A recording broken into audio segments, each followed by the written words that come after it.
Our committee is charged with overseeing the administration of federal elections, and today's hearing will help us fulfill the responsibility by providing an opportunity to hear from the vendors of most of our country's voting systems.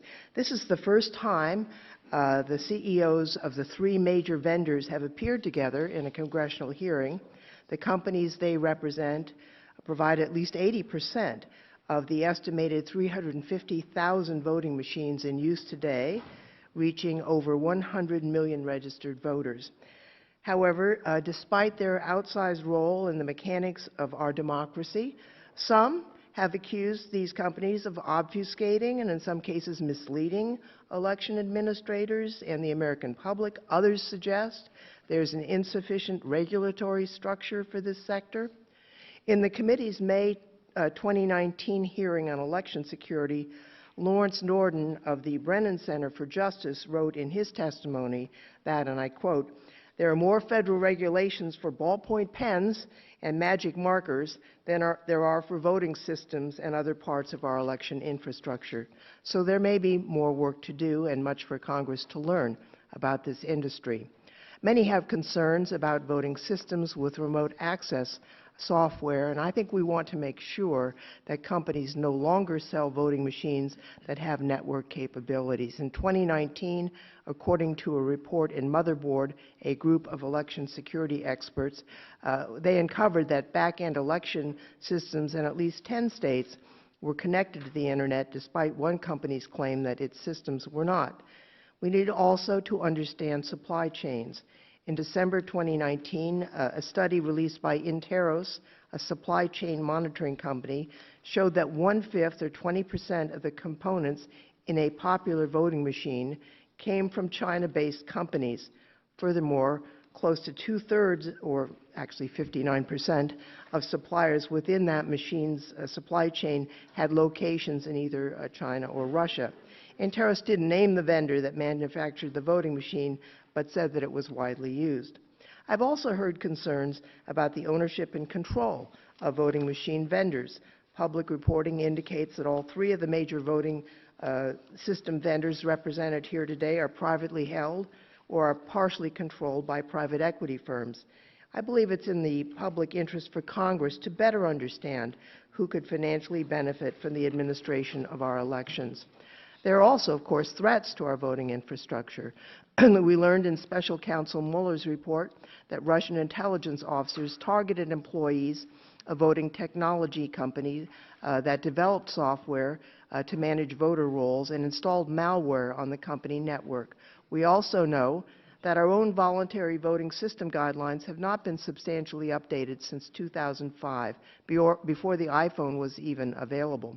It then took the EAC another decade to make small changes, which were adopted in 2015, almost 5 years ago. So there's more we have to do together to bolster public confidence and trust in our election systems. That is why this Congress has acted. Last June, the House passed H.R. 2722, the SAFE Act, that would require individual, durable, voter-verified paper ballots, would require strict cybersecurity standards, require risk-limiting audits, prohibit wireless and Internet connectivity, and create accountability mechanisms for election technology vendors. The bill awaits consideration in the Senate. Just last month, Congress appropriated $425 million to the states to improve election security. This builds on the $380 million Congress appropriated in 2018. Securing our elections should not be a partisan issue. Election security is about upholding a democracy of, by, and for the people, the American people, be they Republican, Democratic, third party, or no party at all. Our democracy is resilient, but it relies on everyone having their vote counted as cast. I now recognize our ranking member, Mr. Davis, for any opening statement he may wish to make. Thank you, Madam Chair. Especially also thank you for holding this necessary and long overdue hearing that I've been looking forward to since the beginning of this Congress. And I also want to thank all of our witnesses for taking the time to be here today to discuss the very important issues regarding elections and election security and elections administration. My agenda since becoming the ranking member of this committee has been and continues to be focused on nonpartisan and effective oversight of our nation's elections, which are maintained by the states, not the federal government. But that does not mean that this committee and the House itself does not have an important oversight role to play in securing elections. Our witnesses here today have state, county, and local jurisdictions as clients who know their electorate best. We also have witnesses who have experience with running those elections. But we know that threats from foreign actors to our nation's elections are not going away. It should be noted from the Senate Intelligence Committee's report on the 2016 election, there were, quote, no indications that votes were changed, vote tallying systems were manipulated, or that any voter registration data was altered or deleted, end quote, by Russia or any foreign actor. DHS Assistant Secretary Jeanette Manfra said in the Senate Intel's open hearing in June of 2017 that, quote, we do have confidence in the overall integrity of our electoral system because our voting infrastructure is fundamentally resilient, end quote. While we have faith in the electoral system, we still have a responsibility to strengthen the relationship between states and the federal government to ensure that Americans' votes are and will continue to be protected. There has been some disagreement with my colleagues across the aisle on how best to accomplish this mission. But I believe our goal is the same. Instead of getting into a winded debate today between paper versus electronic, state versus federal, let's instead focus our efforts on areas within our federal reach that need improvement, areas where we may come to a bipartisan agreement, as we've seen in this committee in many times in the past. This committee created and passed the Help America Vote Act of 2002, which provided much-needed funds to states so that they could update their election security and voting infrastructure, and created the Election Assistance Commission, or EAC. One notable requirement of HAVA was for the EAC to create a set of specifications and requirements against which voting systems can be tested, called the Voluntary Voting Systems Guideline, or VVSG. The EAC adopted the first VVSG in December of 2005 and approved an updated version, VVSG 1.1, in January of 2016. Now we are currently waiting for the EAC to produce the newest guidelines, VVSG 2.0. This year, our committee should also hold a hearing with the EAC to discuss this voting guideline development process and several other processes within our jurisdiction. Perhaps we should not only focus on the EAC, but instead HAVA itself. The Help America Vote Act was originally created in 2002, following the 2000 presidential election, and its many issues with paper ballots and ballot marking devices, much like we'll be discussing today. There have been many developments in voting system technology that are not addressed in the original HAVA language, like e-poll books and securing online registration databases. It's been almost 20 years since this law has been updated, and with the recent developments in election security and technology, it's time to modernize these laws again and incentivize new, more secure infrastructure development from vendors like each of you. Also, let's recognize the steps we've taken this Congress alone to secure our elections. As Chairperson Lofgren said, the FY 2020 National Defense Authorization, recently enacted last month, contains several provisions related to election security. Most involve providing Congress, federal or state agencies with information about election interference, something that was in the election security bill I introduced, H.R. 3412, the Election Security Assistance Act. It also requires the Director of National Intelligence, in coordination with several other agencies, to develop a strategy for countering Russian cyber attacks against U.S. elections, another provision I had in my bill. In addition to the NDAA, the recent appropriations, as Chairperson Lofgren said, included $425 million for payments to states, territories, and the District of Columbia to make general improvements to the administration of federal elections, including upgrades to election technology and security. Much has been done, but we still have much to do, which is why you're all here with us today. A fundamental right of our nation's ability is to choose our leaders. The American people deserve that right to be protected. We should secure and protect our nation's elections without partisan politics, and I hope we can remember that not only during this hearing, but also for the duration of this Congress. Thank you, Madam Chair. I yield back. Thank you. The gentleman yields back. All other Members are invited to submit an opening statement for the record. At this point, I'd like to welcome our witnesses. Thank you for being here today. Joining us are the President and CEO of Election Systems and Software, Mr. Tom Burt, President and CEO of Dominion Voting Systems, Mr. John Poulos, and President and CEO of Hart InterCivic, Julie Mathis. I'd like to introduce each of the witnesses. First, Mr. Burt. Tom Burt became President and CEO of Election Systems and Software in 2015. He joined E&S in 2008, leading sales, customer services, operations, and the product departments. Before joining ES&S, Mr. Burt developed his general management and sales leadership at McMaster Carr, a supply company, and Anderson Consulting, where he served in a variety of executive management roles. John Poulos is the founding president and CEO of Dominion. In this role, he leads the company's overall business strategy and operations. Since its inception in 2003, Dominion has grown to support over 1,200 jurisdictions across North America. He holds a Bachelor of Arts in Electrical Engineering from the University of Toronto, as well as a Master's of Business Administration from INSEAD Fontainebleau, France. Julie Mathis joined Hart in 2014, but became its CEO just 9 days ago, so congratulations. She's previously served as president and CFO of the company, and prior to joining Hart, she served as vice president of finance at Dell. Ms. Mathis holds a Bachelor of Business Administration degree in accounting from the University of Texas at Austin and is a certified public accountant.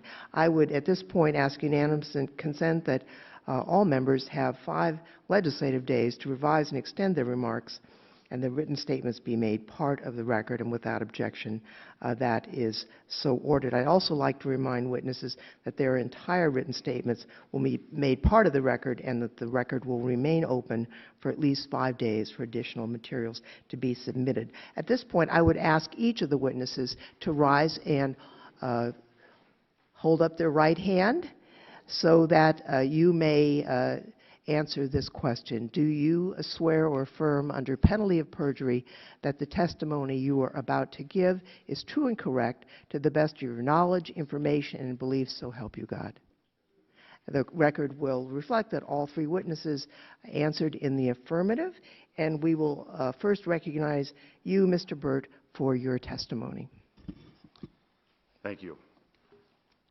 Chairperson Lofgren, Ranking Member Davis, and members of the House Administration Committee, thank you for the opportunity to testify on the vitally important subject of election security.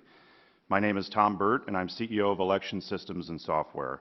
I'm encouraged to see the growing attention to stronger security for elections, and I'm thankful for the additional recent funding to the states provided by Congress under your leadership. Founded 40 years ago, ES&S's headquarters are in Omaha, Nebraska, where roughly half of our 490 employees live and work. Others live locally in or near the states where we provide products and services, including employees who reside in California, Georgia, Illinois, Maryland, North Carolina, and Ohio. Let me be clear and unequivocal with you. ES&S is committed to doing everything we can to safeguard our nation's election security. It is what every one of our employees wakes up and goes to bed thinking about. For us, every single day is Election Day. Additionally, I want to make clear that ES&S strongly supports federal mandates for the following 3 policies. First, an auditable paper record for every vote cast. Second, post-election audits of these paper records. And third, more rigorous standards for the programmatic security testing of voting equipment by a federally controlled regulatory body.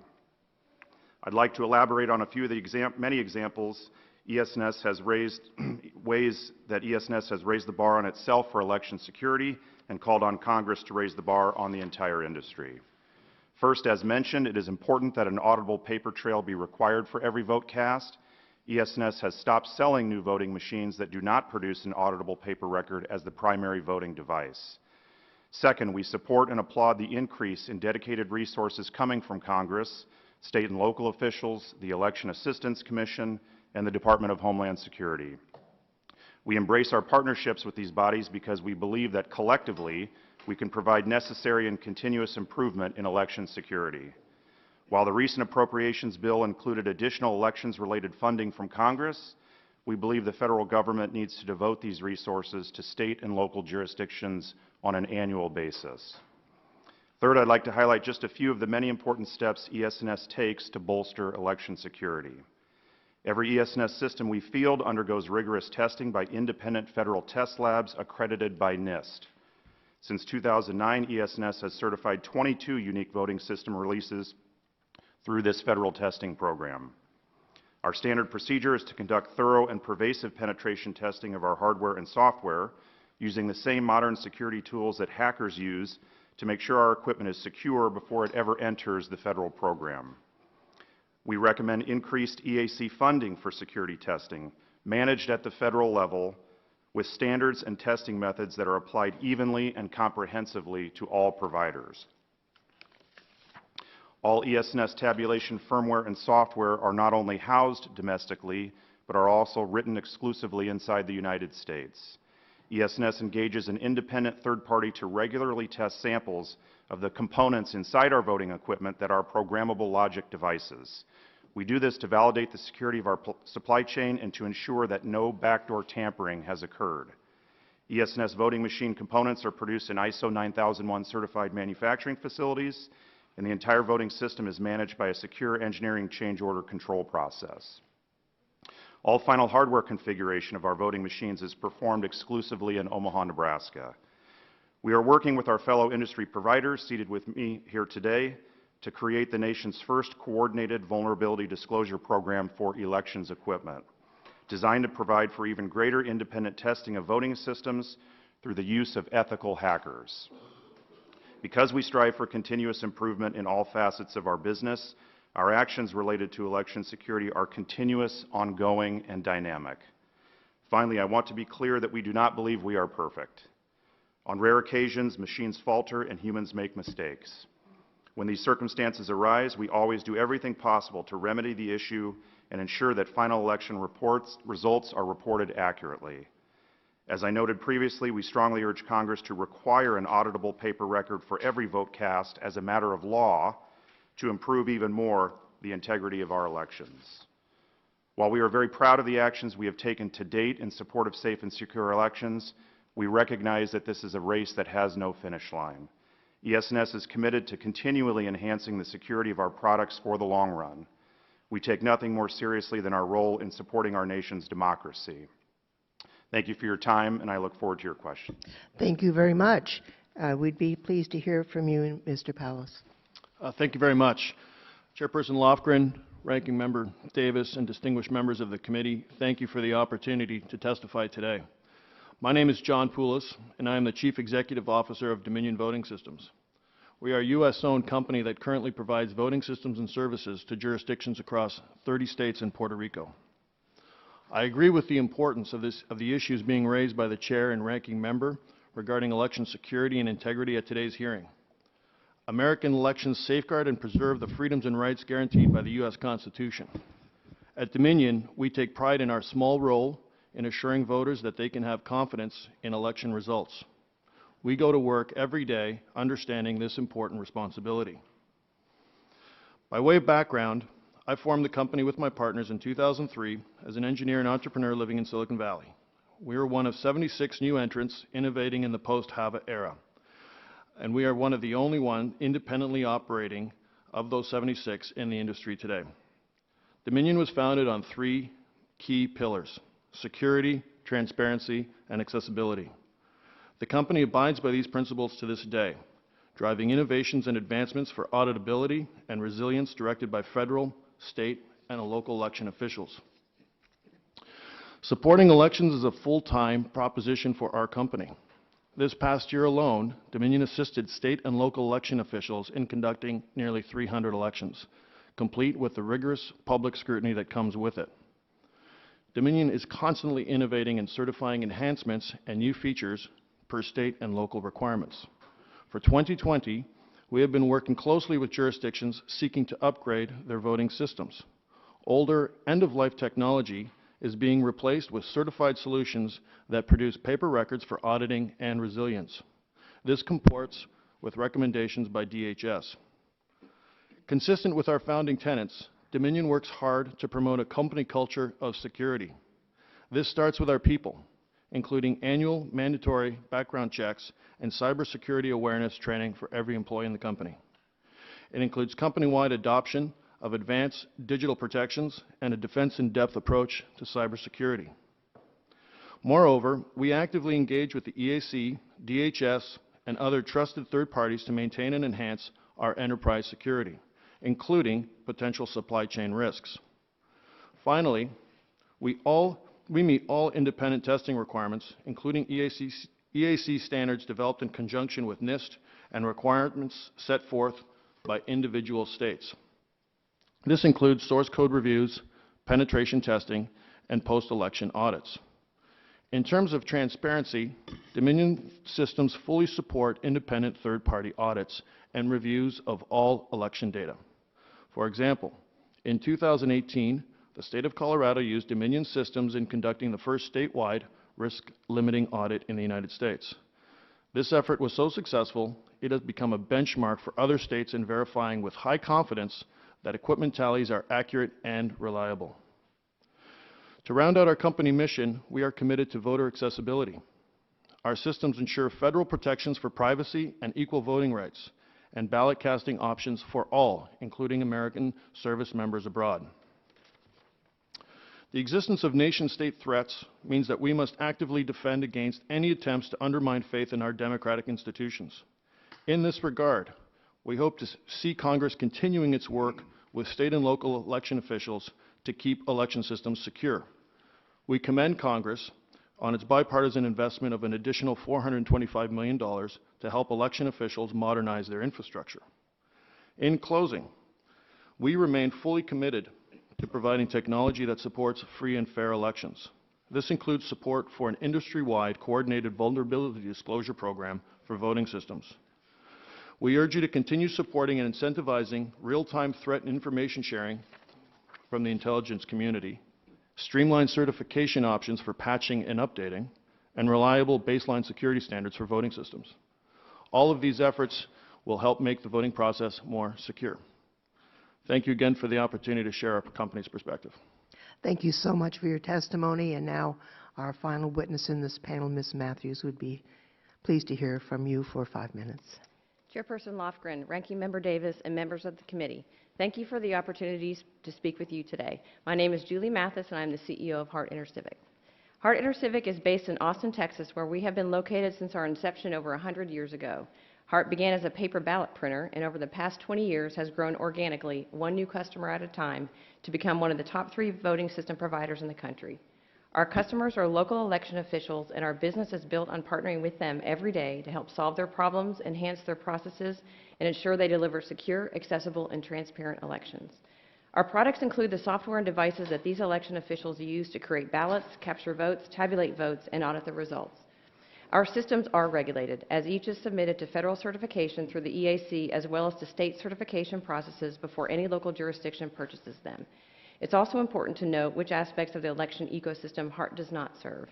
Hart does not build the products that manage voter registration, voter check-in at the polling place, the public reporting of election night results, or any other aspect of election or data administration. These aspects of the election system and their vendors are not currently regulated. I'm in Washington, D.C. this morning because Hart strongly believes that voting system companies are one of the many critical players ensuring American elections are accessible, transparent, and secure. I can tell you much has improved over the past few years for Hart and for the industry, but we know that challenges remain and we must continue to evolve and adapt. So what has improved? First, what has improved as a company is our products. We are proud that our Verity voting system is one of the newest and we believe most secure line of election products on the market. Rather than patch updates onto older technology, Verity is a wholly new product designed from its core to meet modern security standards. Verity's robust security strategy is further described in my written testimony. Second, what has improved as an industry? The election industry is far better informed, better supported, and more agile when it comes to cybersecurity threats as a direct result of the Department of Homeland Security's designation of the American election system as critical infrastructure. Because of that designation, we are a founding member of DHS's Sector Coordinating Council, a group of diverse elections-related vendors under DHS's stewardship to address resilience policies and practices. Similarly, we are a founding and engaged member of the IT-ISAC, as well as an active member of the EI-ISAC. All offer a range of valuable programs, free assessments, and educational materials, but the biggest improvements have been to our ability to communicate and coordinate around cyber threat information and disclosures. So where else can we all continue to evolve and adapt? Number one, continual evolution of the voting system guidelines. We strongly support the process to roll out updated national standards. We have submitted our comments during the public comment period draft of the draft VVSG 2.0 and are in regular communication with the EAC to provide further insights to inform the new standard. We share your frustration over the slow adoption of the new standards, yet HART has proactively enhanced the security of our products while awaiting the release of the 2.0 standards. In addition, we encourage Congress and the EAC to continue to explore ways to apply federal oversight to other election technology, especially areas of higher vulnerability, such as voter registration, electronic poll books, and election night results reporting. Number two, speed up the federal certification process at the EAC. We are optimistic that Congress's recent increase in funding may allow additional resources to be dedicated to the ongoing overhaul of the VVSG and to enhance certification resources at the EAC. The more resources and funding that Congress can dedicate to the EAC and NIST, the sooner we will be able to bring the next generation of products to market. Number three, ongoing vigilance over cybersecurity practices within our companies and within local jurisdictions. The most important shift in institutional attitudes toward securing the integrity of election systems is that security is not a static process. At HART, we recognize that cybersecurity threats will evolve, and so we, along with local jurisdictions, must continually adjust to new risks and adapt with new technology, new processes, and new policies.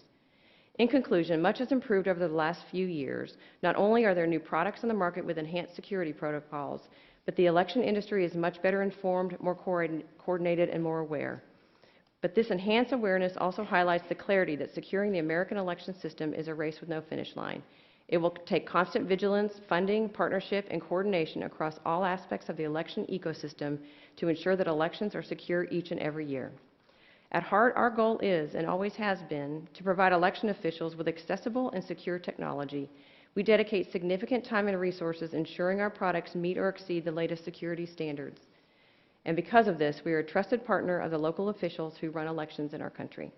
Thank you, and I look forward to answering any questions you may have. Thank you very much, and thanks to all of our witnesses for your verbal testimony as well as your written testimony. We'll now go to the time in our hearing when members have an opportunity to ask questions for as long as 5 minutes.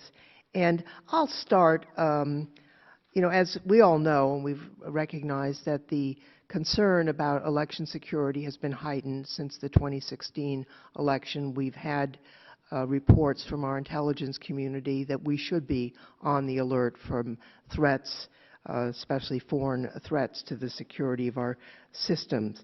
Right now, there are no federal reporting requirements that mandate disclosure of crucial information about some of your key business practices or experiences. And I'd like to know from each of you, and this is going to be a yes or no question, would you support requirements concerning the following 5 items?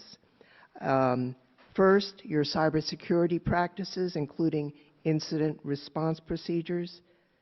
2, any cyber attacks you've experienced. 3, personnel policies and procedures, including whether background checks and other procedures are in place to safeguard against inside attacks.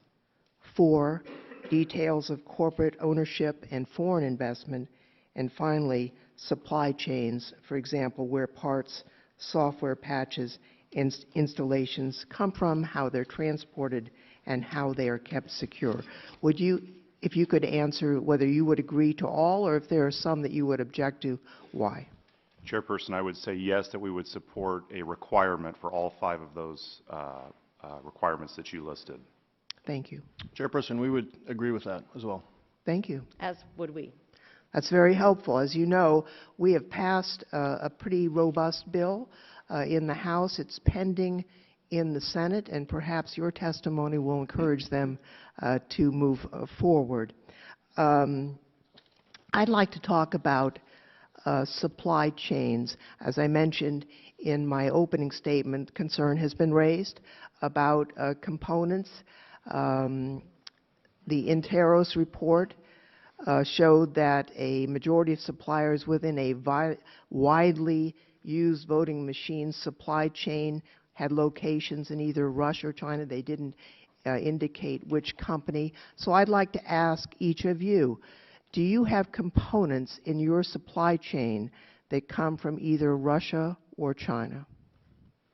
Chairperson, we do not have components that come from Russia. We do have a limited number of components that come from China. What percentage would that be? I can't give you a percentage, but with respect to this issue, the potential for a backdoor threat really doesn't pertain to inert items like a piece of plastic or a piece of metal. What we really should be concerned about are the programmable logic devices. What type of components come from China? Can you tell me the nature of the components? I'll give you one example. Our DS200, which is a precinct level test. Well, no, I don't want examples. I want, do any of your chips, do any of your software, or is it just a piece of plastic? In our DS200, we have one of the 9 programmable logic devices that we actually source from a U.S. company based in Milpitas, California, in the heart of Silicon Valley, that produces that programmable logic device in a factory in China. Okay, thank you. Thanks for the question.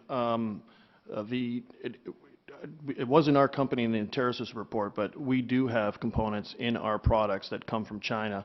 I don't know the exact percentage. I can certainly get that to the committee through my staff. Happy to work with you on getting the exact number.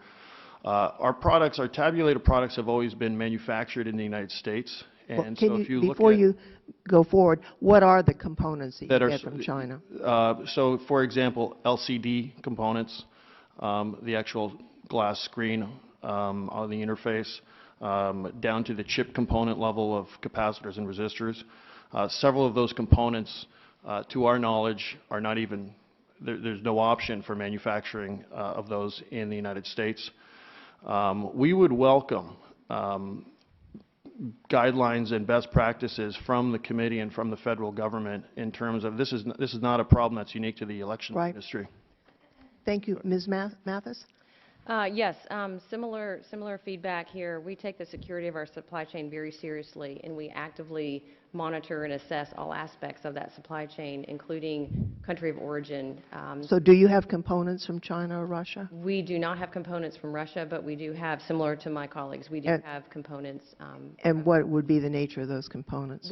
Similar resistors, capacitors, they're the global supply chain for technology components of that sort. And what percentage do you know? I don't have that. We'll follow up with that. I'll turn now to Mr. Davis for his 5 minutes. Thank you, Madam Chair, and thank you again to the witnesses who are here. Each of you, just a simple yes or a no. Is there any method of voting that's 100% secure? No. No. No. To your knowledge, has a foreign state ever successfully breached or hacked any of your vote tallying election machines? Mr. Burt? No. Mr. Poulos? No. What then was the primary target of our foreign adversaries in the 2016 election? Mr. Burt? Well, Ranking Member, I think there are potentially differing public views on that, but what I can say is that, as you asked a minute ago, we've seen no evidence that any of our voting systems have been tampered with in any way. Mr. Poulos?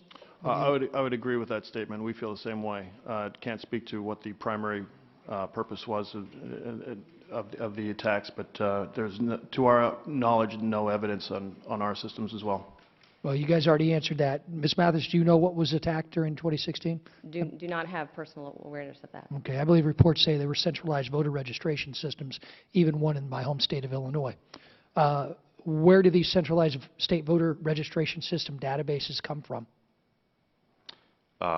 Ranking Member, it's various depending on the Do they come from any of your companies? We do host voter registration systems for a limited number of states, yes. How about you, Mr. Poulos? We do not. We do not. Okay. They're actually a requirement of the Help America Vote Act. And then also, Mr. Burt, to your knowledge, are there any parameters within HAVA that require, excuse me, Are there any parameters within HAVA that require basic security around these state voter registration databases?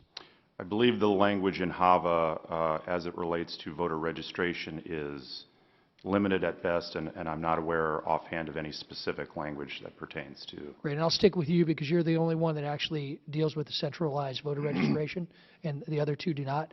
Do you find this concerning and believe it's something that we should address in HAVA? I do. I think it's a gap in the oversight of the election administration or election assistance commission, and I believe you could put electronic poll books into the same bucket with voter registration.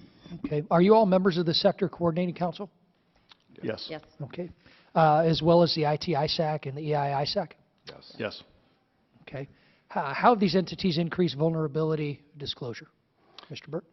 You know, prior to 2016, there was virtually no communication between vendors and those entities, and there is regular sharing of information, of threat information, as well as routine meetings, many face-to-face, to make sure that the lines of communication are open at all times. Okay. Mr. Poulos, how many different vulnerability disclosure programs are there currently? To my knowledge, we're part of one and currently working on several more with my colleagues here to create further disclosure programs. Okay. Ms. Mathis, how do we ensure that these new programs are adequate to disseminate known vulnerabilities to those that need to know?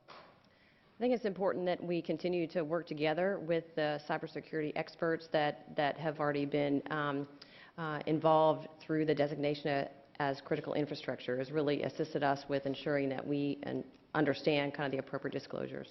Okay. Would you all agree that there are a lot more people, both in the media and public interest groups and Congress for that matter, writing on the topic of election security since the 2016 election? Yes. Would you all agree? Yes. I'm actually happy for this increased attention. I believe it's put an important issue to the forefront. I'm concerned about the incentive for outside groups to mischaracterize the threats facing our elections. Is this a concern that each of you share? Yes. Yes. I got one yes. Yes. Yes, yes. Thank you. I didn't think C-SPAN could see you guys nodding your heads as well. Yes. Over the past several years, DEF CON has garnered a lot of publicity. Have any of you reached out to DEF CON to participate? Ranking Member, we have had discussions with them, but we have not provided our equipment to them for testing. Okay. Mr. Poulos? Ranking Member, we reached out to DEF CON this year in 2019, interested in a more collaborative penetration testing with stakeholders. We reached out with one organizer and had a plan. We actually did send our modern certified equipment to DEF CON, but in the days leading up to that event, I think that there was an internal disagreement within the conference. So we ended up not working at that conference. But if it's not DEF CON, we're committed to that. How about you, Ms. Mathis? We have actually submitted our systems through the DHS's penetration testing process through Idaho National Labs. So we've gone that route, But not DEF CON. not DEF CON. Okay. Thank you. I yield back. Gentleman yields back. I recognize now the gentleman from Maryland, Mr. Raskin, for 5 minutes. Madam Chair, thank you very much. The Consumer Product Safety Commission advises manufacturers of consumer products to identify all reasonably foreseeable hazards associated with use of their products and to include safety warnings and steps to reduce risk of accident in the user guides. And there are requirements like this for motor vehicles and warnings put in lots of different owner manuals. Would you support a requirement for voting system vendors to identify security risks associated with use of your voting equipment and recommendations for users to mitigate those risks, such as manual audits of paper ballots? And just go down the line, Mr. Burt, let's start with you. Thank you, Congressman. We would support that, and as a global comment, I think we would support any requirement that applies to all vendors in our industry that would help educate both the users of our systems and anyone who interacts with them. Thank you. Congressman, I would agree with that statement as well. We would support any initiative that Congress puts forward.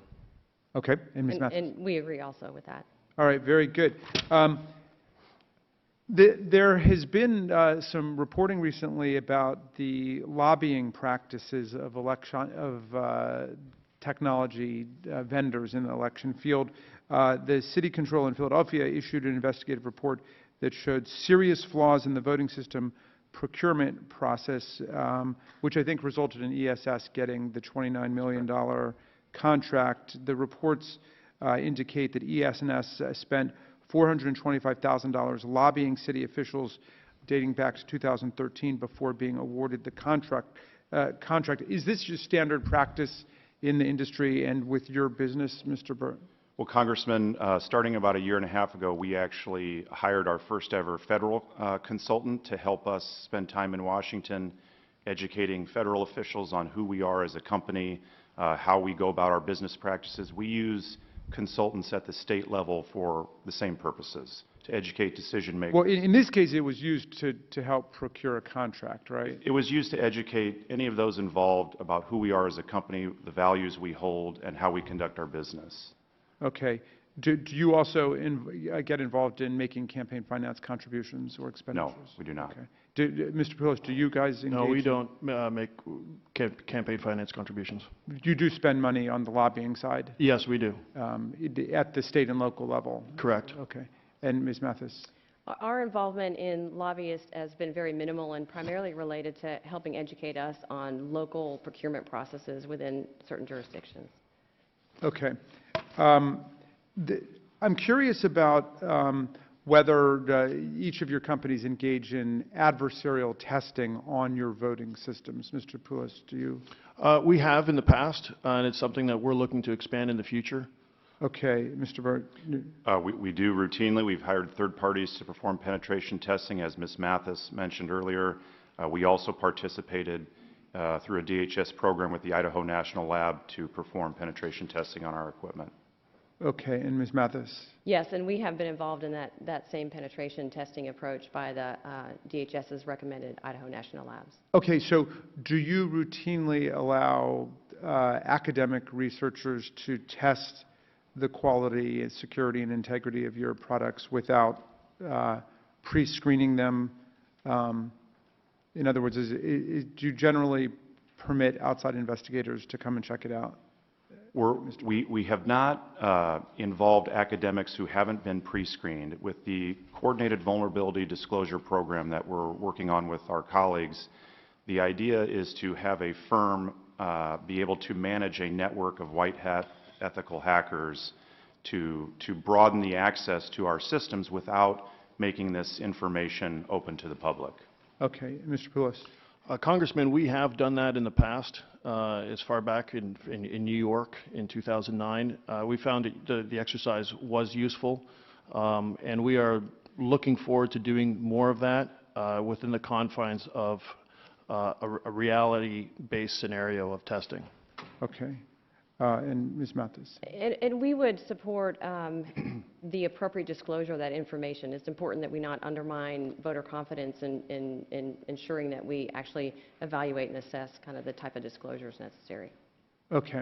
And finally, I remember from my days in Annapolis that there was sometimes conflict between the disability rights community and the champions of security in the process. And I wonder, Mr. Poulos, will you just try to illuminate that? If you Sure. Most recently, with a lot of the public commentary around ballot marking devices, there is a concern regarding the format of how ballots are printed for voters as the voter record, and that sometimes is in a natural conflict between universal accessibility and security initiatives.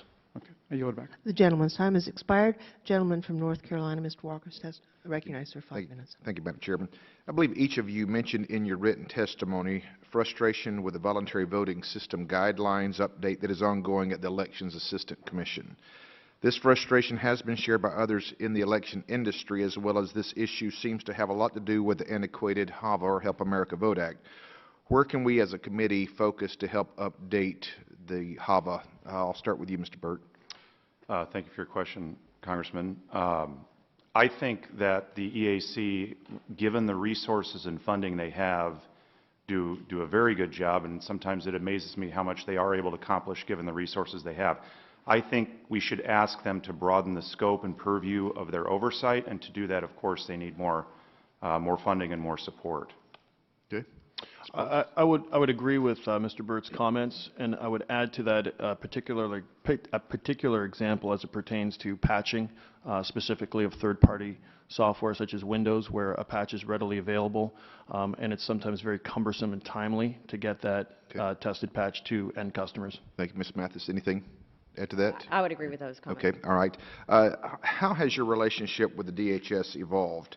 How have state and local authorities responded to DHS?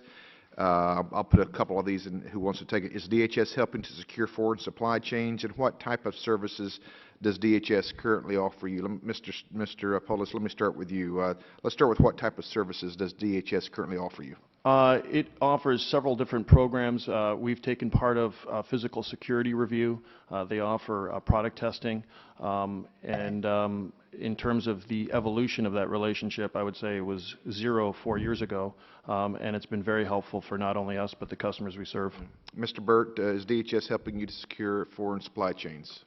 They are not, and I think that's a real opportunity, whether it's through DHS or Department of Defense or somewhere else in the federal government. As Mr. Poulos mentioned, I think the vendors are eager to work in partnership with the federal government to make sure that we're following best practices and we safeguard to the best of our abilities our nation's voting equipment. Just reiterating this again, in working with the DHS as well as your own companies, any evidence that Russia has hacked any portion or part of this, either has the DHS discovered any of that or assumed or even suggested that or anything of those natures? No, we've never received any evidence or even commentary that suggests that these systems have been hacked. No. Ms. Mathis? None. Final question here, and if we can expand a little bit on this.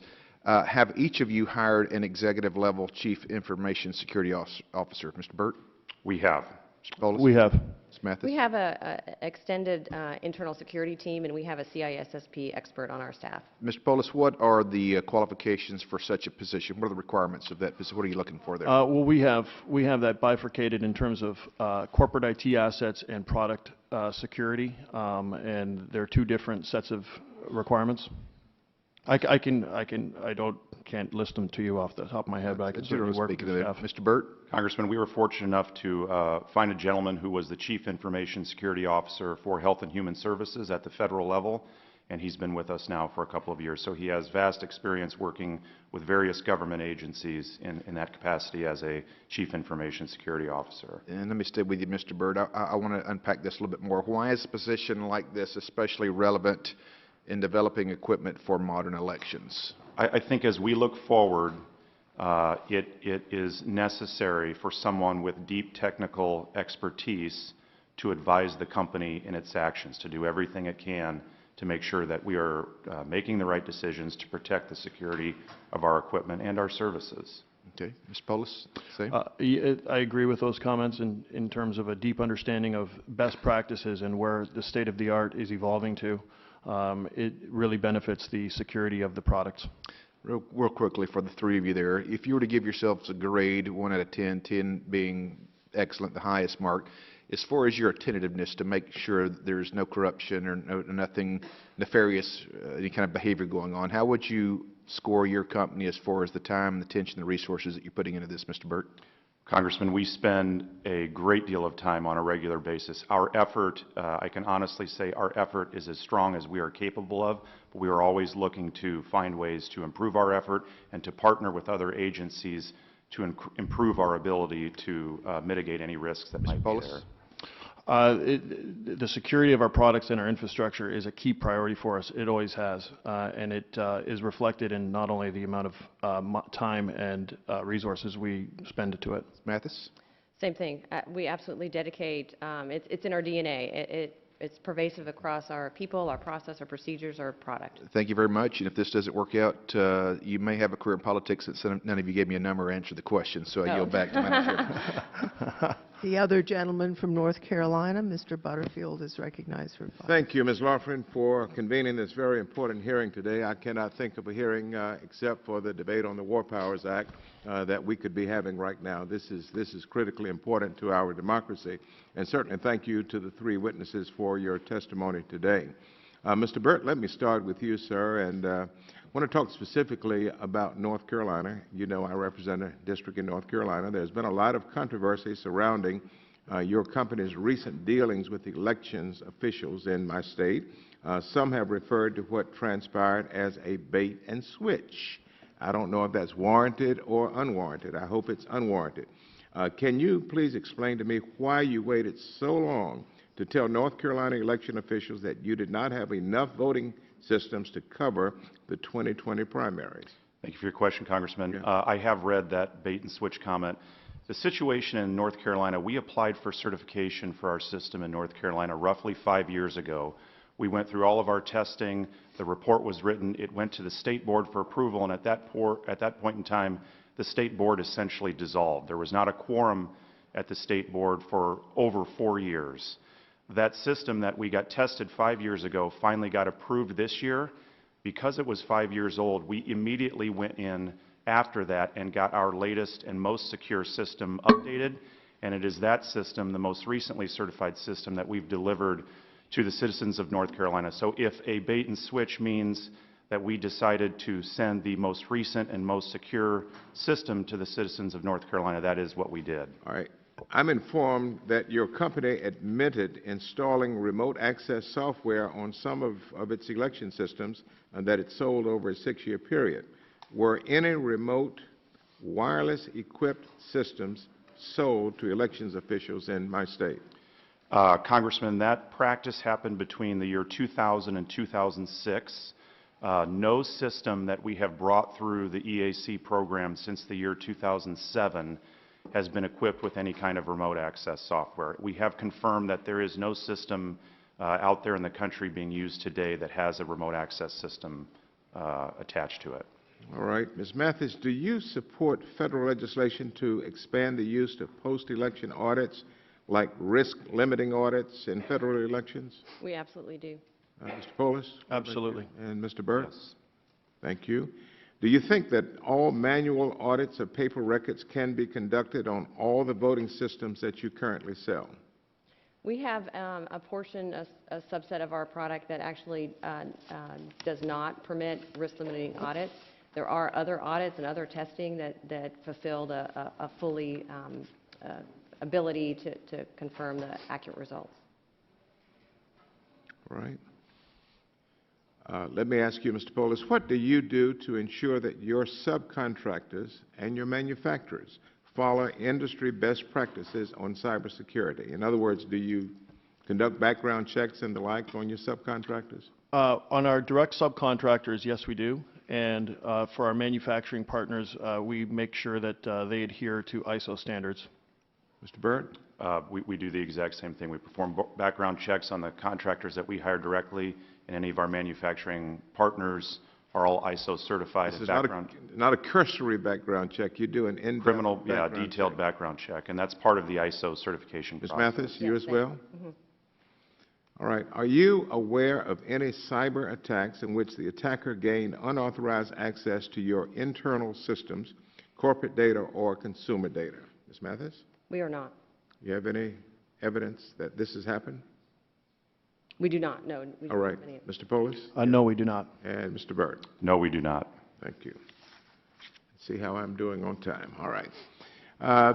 Back to you, Mr. Burt. We know you're committed to no longer sell paperless machines, but you are selling the express vote with an autocast feature that has the voter to skip the verification of the paper record. Given that the primary criticism of paperless machines was that they did not have a voter-verified paper audit trail, do you think it's correct to say that you will no longer sell paperless machines, but you are selling a machine that can record votes without a paper trail? Congressman, I don't believe, I'm not aware off the top of my head of any customers who are using that particular product in an autocast fashion. I believe all the customers who are using that product present the ballot back to the voter for verification in one way or another, either through a screen or by kicking out the piece of paper. All right.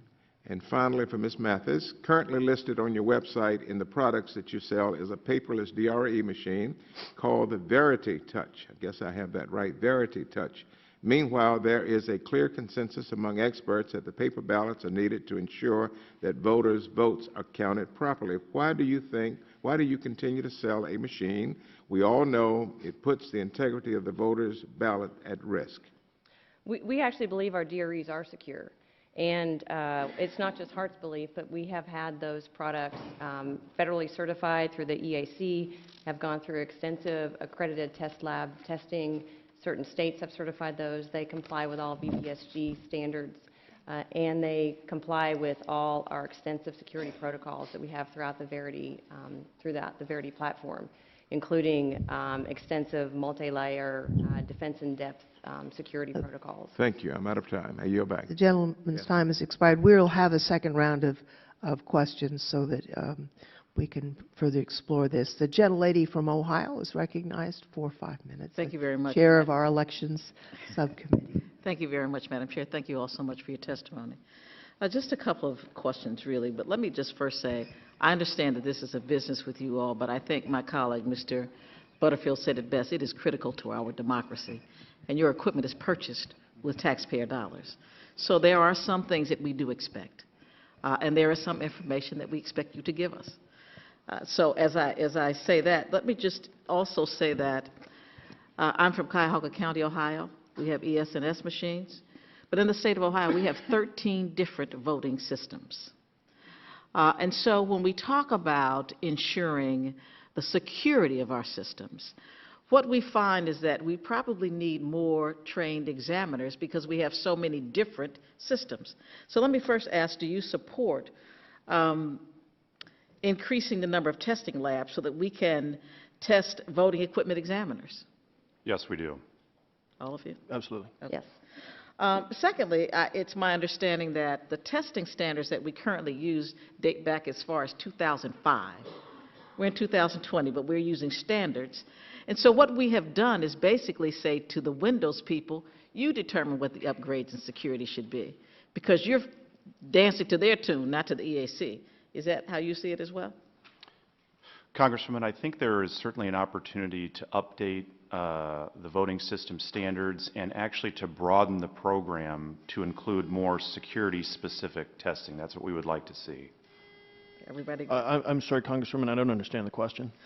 Well, you're doing upgrades to your systems on a Sure. regular basis, not based upon what we think is a security issue, but what Windows is telling you need to do. Oh, Because that's the operating system. Both is true, actually. So we are regularly innovating new features that come from local jurisdictions and state officials based on evolving threats and evolving state-of-the-art of the technology. In addition, we do use Windows and Microsoft products that do have their own patches. That's not core to the tabulation product as well. We do not have off-the-shelf Windows. I'm not suggesting that. What I'm suggesting is that when Microsoft calls you and tells you you need to do this upgrade, you do it. We implement it, we test it, we submit it for certification. We do not implement it, for example, in a county in Ohio until it is certified. I'm not suggesting that you don't test it. Okay. My point is that you don't do it based upon what we believe is a security issue. You do it upon what Microsoft believes is one. Right. Okay. You don't have to defend Microsoft. I'm Yeah, not no, trying no, to do anything to Microsoft. I'm just making the point that's that true. we need to be more involved in the process. That's true. Okay. Will all of you commit today to allowing researchers to test your products without pre-screening or hand-picking those researchers to do it? Congressman, we're not interested in hand-picking. What we're interested in is making sure that we attract hackers who can make our systems better without requiring that the information that they discover be put into the public domain. So what we'd like to see is for the EAC to actually manage a coordinated vulnerability disclosure program and have the EAC choose the researchers and assemble the team and manage the program. So that's a yes? Yes, we would like to see the EAC manage that program. The only reason I'm cutting you off, I have 5 minutes. Sure, understood. And I ask each of you, what do you do to ensure that your subcontractors and manufacturers follow best practices on cybersecurity. Mr.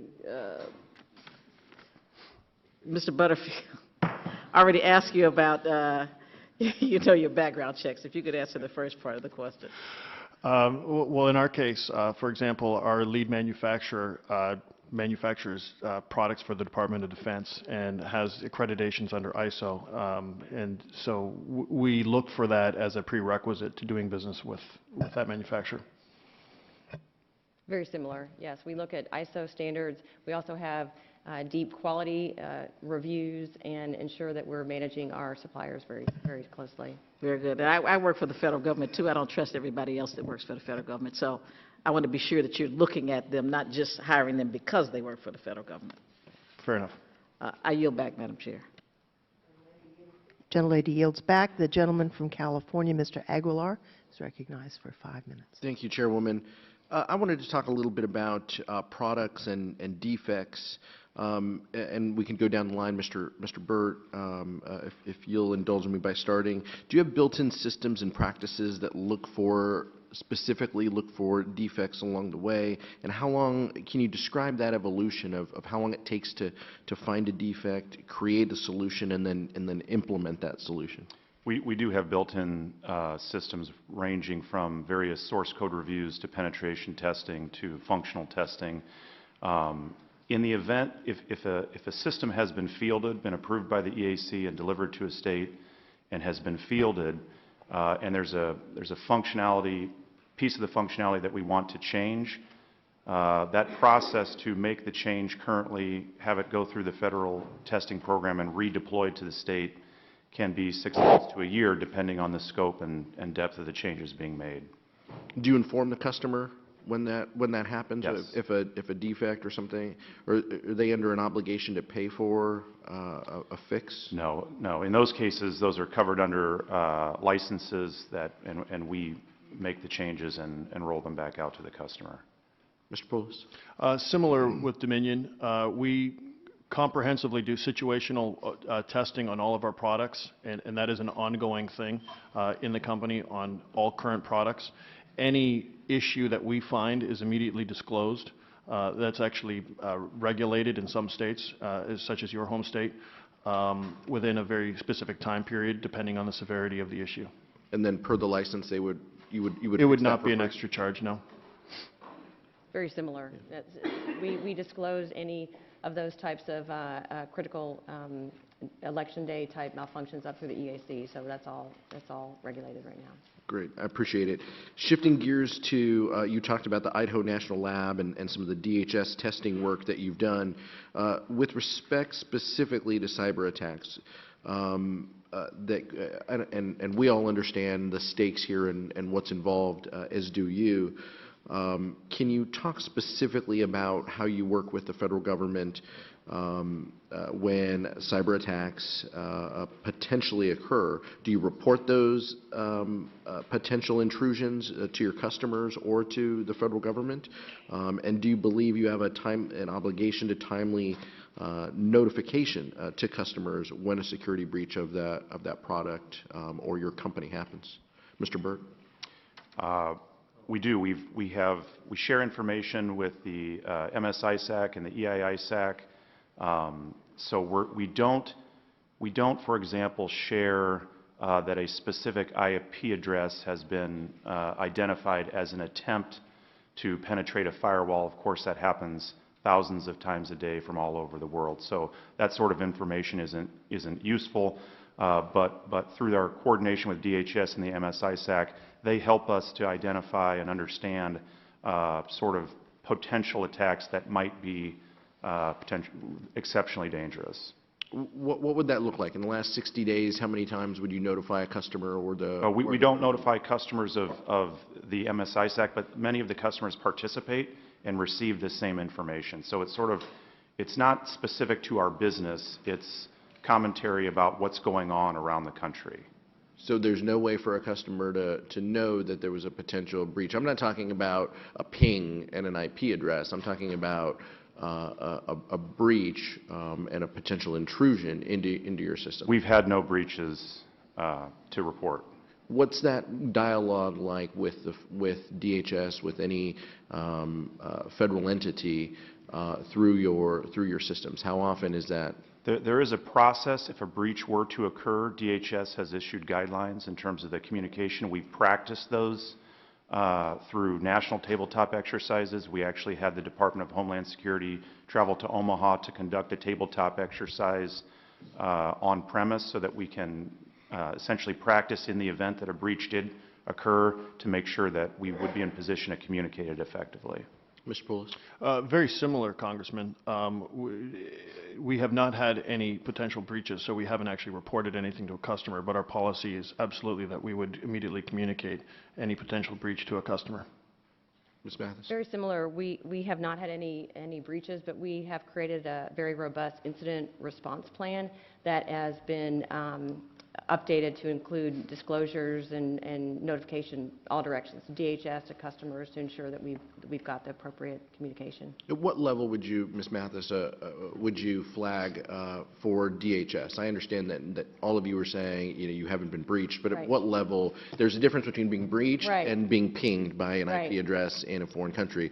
Talk with me about that spectrum of intrusion on a cyber site. Well, we actually are erring on the side of, if anything, too much disclosure. If there is such a thing, we actually had an example where a customer contacted us with a potential breach, and we actually contacted DHS and let them know of this whole situation.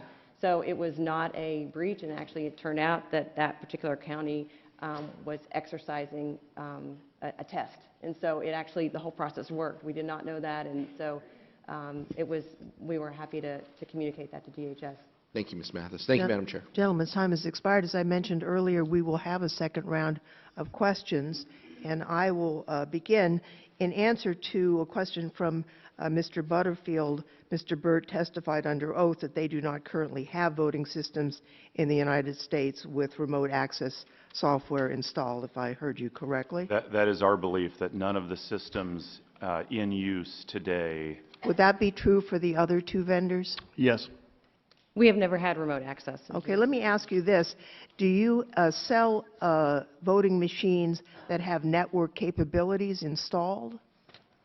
Can you be more specific, Chairperson? Yes, you don't have the software installed, but you have the capability of installing it. For remote access software? Yes.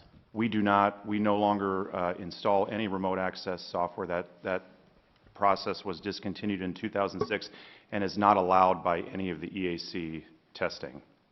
Mr. Poulos?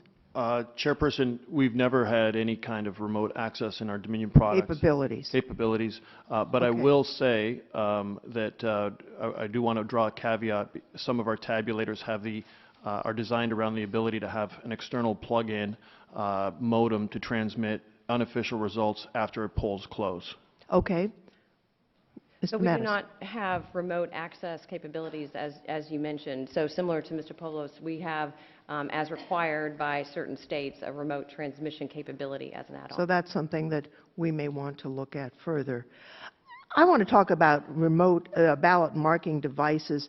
Some experts in election security have raised concerns to me about the risk of these devices that store information about the choice a voter has made in a non-transparent format. For example, a barcode or a QR code, so that when the voter doesn't actually, he may be checking something, but it's not what actually is going to be tabulated. Do you provide that equipment that does it in that way, any of you? Yes. We do, yes. We do not, actually. Our technology for our Verity Duo product actually does not put any voter choice in a barcode. We have optical character recognition technology. I have a question. For over a decade, my smartphone has had the capability to prevent unauthorized, unsigned code from running on the device or interfering with its operating systems. Do all of your election systems currently in use prevent unauthorized code or altered operating systems from running on them in this way? They do, Chairperson. I'll give you one example. The memory stick that we purchased from a U.S. manufacturer, our election management system won't even operate unless they know that it's a particular serialized number memory stick. So if you bought a memory stick from an Office Depot, it wouldn't recognize it and the system would How shut about down. you, Mr. Poulos? Similar, all of our Dominion products that are certified are the same. The exception that I will point out to the committee is we do support some legacy systems that are still in use that were designed in the remaining cases over 20 years ago that do not have this capability. Our Verity product line actually incorporates a feature called whitelisting, which actually only allows the programs that we permit with our Verity design. So it actually blocks everything except for those 4. So it's the opposite of blacklisting. So it's actually even more secure. I'd like to follow up with you, Mr. Burt, because from the previous testimony, the company is the only one that provides election infrastructure that is not just the voting machines itself. You've indicated your interest or suggestion that the EAC have greater jurisdiction over voter registration, election management systems, electronic poll books, and the like. I'd like to know that even without that jurisdiction, what are you doing right now to ensure that these products are safe, secure, up-to-date, and utilize current technology best practices? Thank you, Chairperson. With respect to the poll books, all of the data is encrypted on the poll books.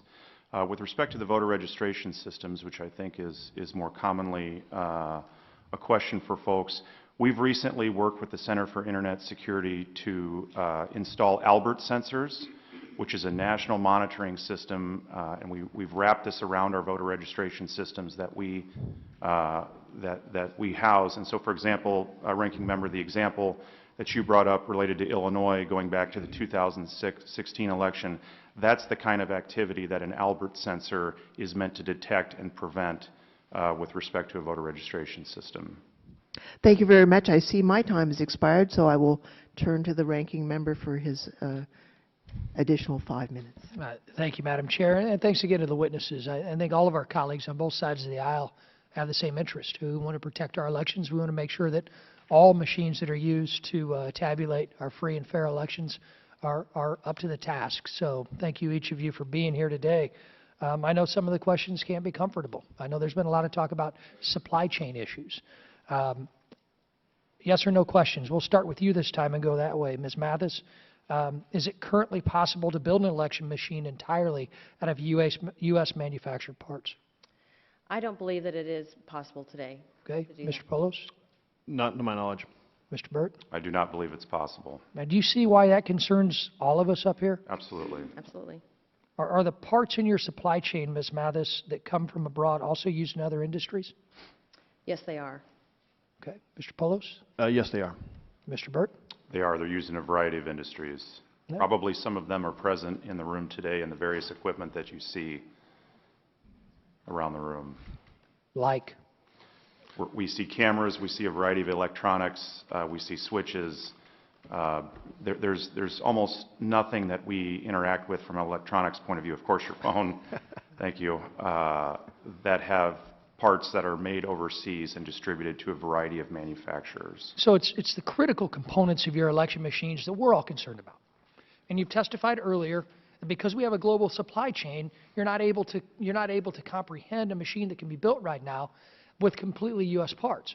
So tell us, make us feel comfortable here in this country that your machines with the critical components are U.S. manufactured, or they're going to be able to not be compromised. Ms. Mathis. I believe that that is an ongoing challenge that we all have, and we're open to getting feedback from, as we mentioned earlier, from DHS to help us understand what our capabilities and opportunities might be to source alternatives. Great. Mr. Poulos. That's been an ongoing discussion at the EAC in terms of the next iteration of standards on how they address in the guidelines that we would follow to those practices. Mr. Burt. Again, I think this is an opportunity for the voting system vendors to partner better with the federal government. Surely there is deep talent and expertise in the federal government that could be brought to bear on the supply chain management in the voting system industry, we would welcome that dialogue and assistance. We look forward to working with you in that field.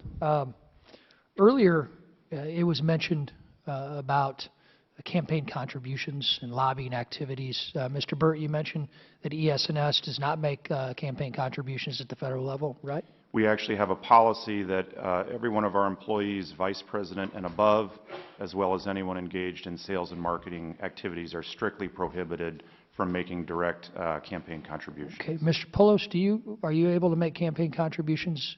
We had a policy that all employees were not able to make any campaign contributions. All right, Ms. Mathis, similar. Are you guys all corporations? Yes. Registered corporations in the United States? Yes. Yes. Okay. Well, it's nice to see that we have a lot of agreement here amongst Republicans and Democrats in regards to election security. And I found it interesting during the first round of questions, Madam Chair, Chairperson Lofgren talked about some of the areas where you all agreed that the federal government needs to work with you. You need to work with the federal government to address. And she mentioned a robust bill sitting in the Senate.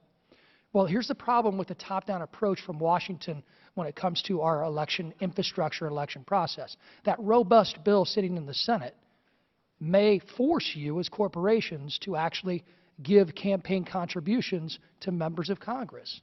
Because in that robust bill, there was a provision that would take corporate funds from corporate malfeasance, which I would argue you would be eligible for with election infrastructure if something went wrong.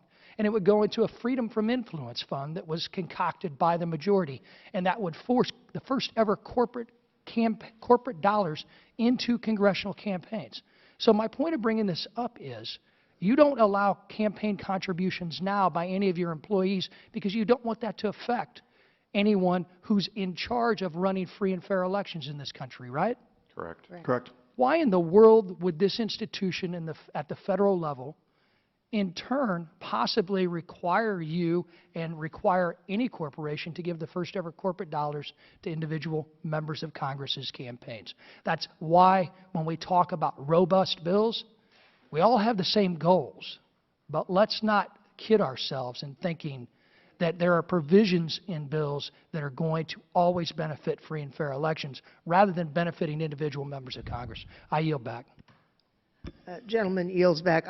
Before yielding to Mr. Raskin, obviously everyone's entitled to their own opinion, but the matter referenced is a fine collected by the federal government would then be put into a fund, not a contribution from corporations. I yield to the gentleman from Maryland for 5 minutes. Madam Chair, thank you very much. Let me pursue the line of questioning by my friend from Illinois. And I asked those questions originally about lobbying and campaign contributions and so on. And I just saw this report from ProPublica, which says in August 2018, Louisiana announced it would replace its old voting machines and awarded a $95 million contract to a rival of ES&S, which was the lowest bidder. ES&S filed a complaint that accused the state of writing its request for proposals so that only the other company's machines would satisfy the terms. Shortly after, Governor John Bel Edwards canceled the deal, effectively siding with ES&S and forcing the state to start the process over again. Quote, "The governor's administration just sided with a company that was $40 million more expensive," Louisiana Secretary of State Kyle Ordoin said in a statement after the cancellation. In a statement, the governor's office said cancellation was justified. The office laid the blame at the feet of the Secretary of State's office, which it said had added additional requirements to the bid just days before responses were due. Louisiana campaign finance records showed that an ES&S lobbyist in Baton Rouge had donated $13,250 to Edwards' campaigns since 2014. So I noted, Mr. Burt, you said that you have a ban on campaign contributions by the top-level officials in your company. Is that right? Correct. But it doesn't go all the way down, and it doesn't apply to lobbyists that you would employ in the various states. Is that right? It does not apply to lobbyists, yes. So what's your specific practice, Mr. Poulos? None of your employees can make contributions at any level. And Ms. Mathis, how about you?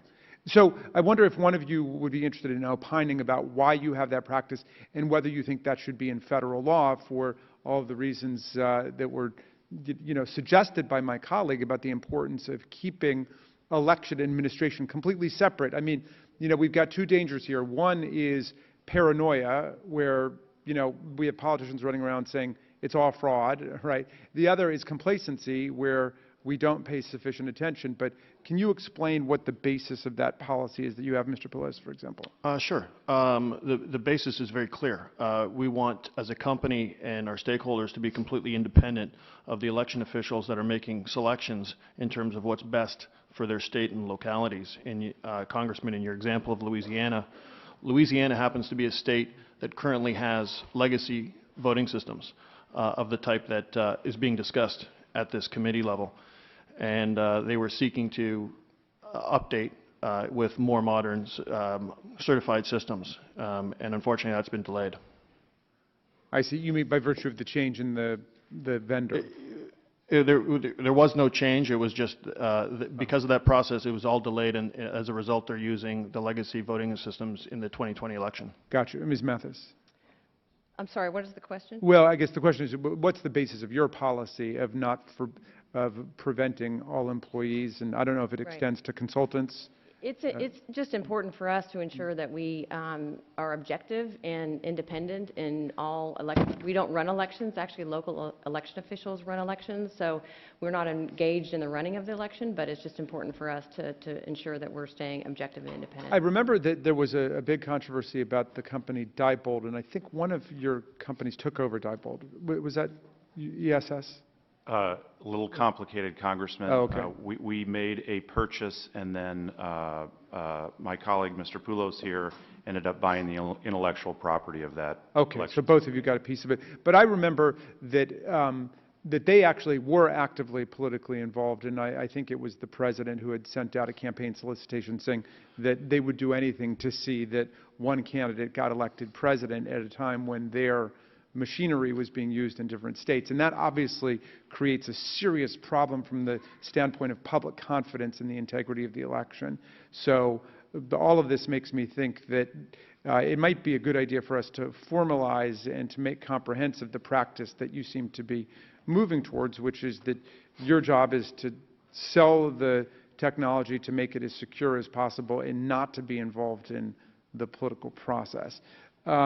But I'm just wondering, finally, about why it seems that technology goes so wrong sometimes. In Georgia, in 2018, ES&S-owned technology was in use when more than 150,000 voters inexplicably did not cast a vote for lieutenant governor. And then there were not paper backups. But why does that happen? Because that is one of the problems we have, that there are huge problems like this that take place on the 1 day or 2 days a year that the machinery's got to work, and then it really undermines public confidence in the whole system. Congressman, the equipment that you speak about is actually not ES&S equipment. The company Diebold that went out of business that you spoke of a second ago. Oh, I see. Okay. Is actually the manufacturer of that equipment. All right, but in general, I mean, I think there were some other cases where that's happened as well. I mean, can you explain why does that happen? It only has to work once a year or once every 2 years, and then it breaks down. So I wonder if maybe one person could answer. Yield back. Yes. Thank you for the question, Congressman. So the equipment that you are referencing was a legacy voting system originally sold to the state of Georgia by Diebold, who is no longer in the elections business. But it is the type of voting machine that does not feature any kind of voter-verified paper audit trail.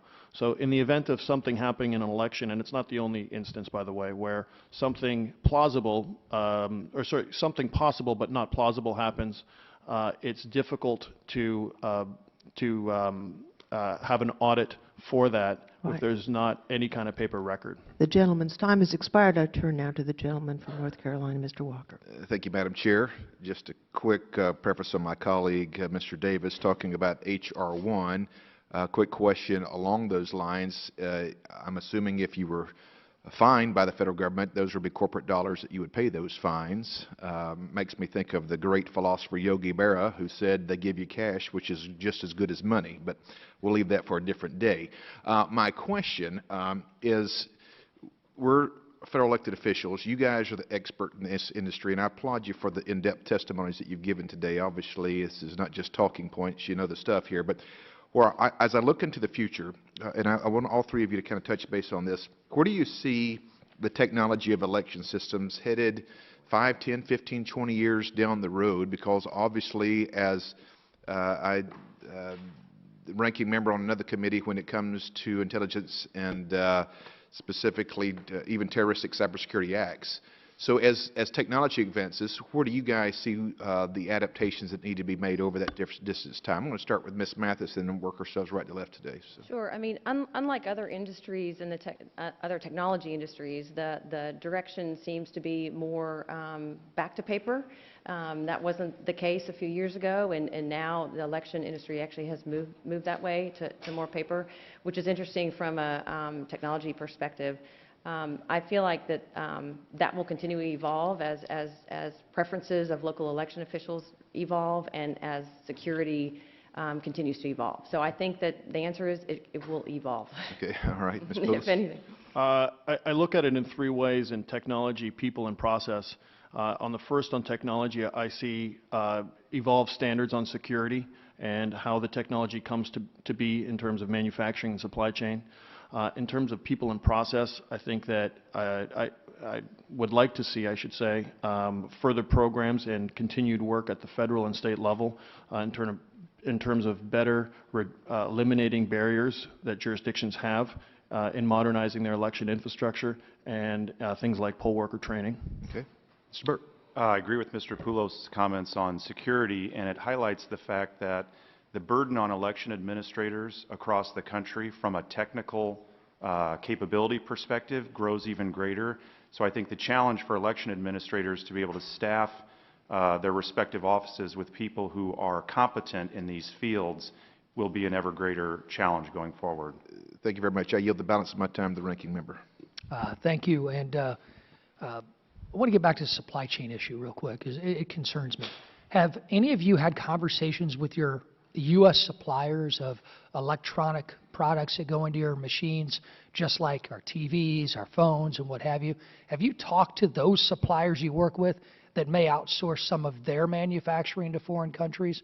Have you talked to them about trying to develop a U.S.-made chip or electronic LCD product, even though they may be a U.S. company? We have, Ranking Member, but the challenge is, and I believe this is true for all of us, we are not a large customer to any of these major manufacturers. So take Texas Instruments, for example, which makes one of our programmable logic devices. We are a very, very small part of their business. So for them to retool their international operations for our benefit is just not realistic. Mr. Poulos?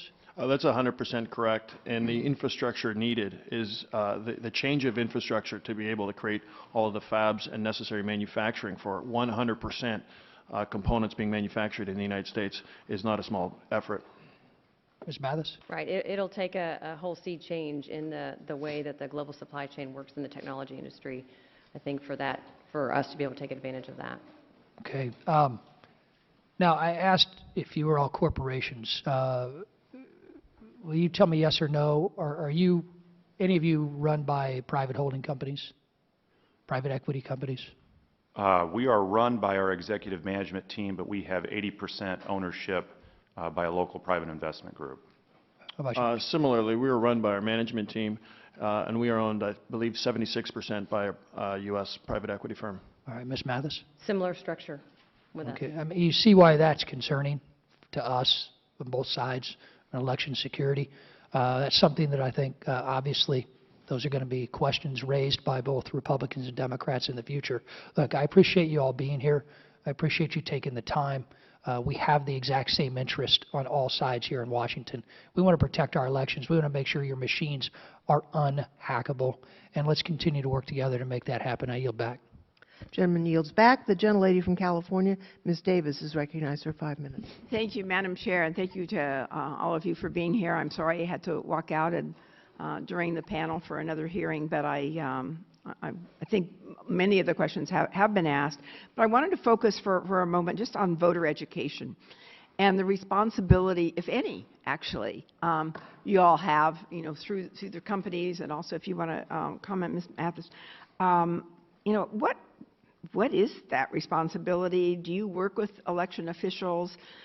We were talking about some ballots that were misread. You know, how do we deal with that? You mentioned die-bolt. That was the way that was what they did at that particular time. But we also know that sometimes, you know, ballots are just not constructed in a way that people actually see where they should go, you know, as they share their stories.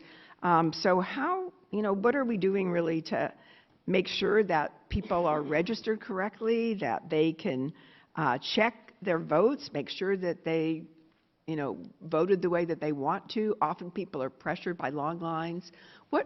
How can you help? What are you doing to really address these issues? And I know the second panel is also speaking to voter education. We believe very strongly with a partnership with our local election officials.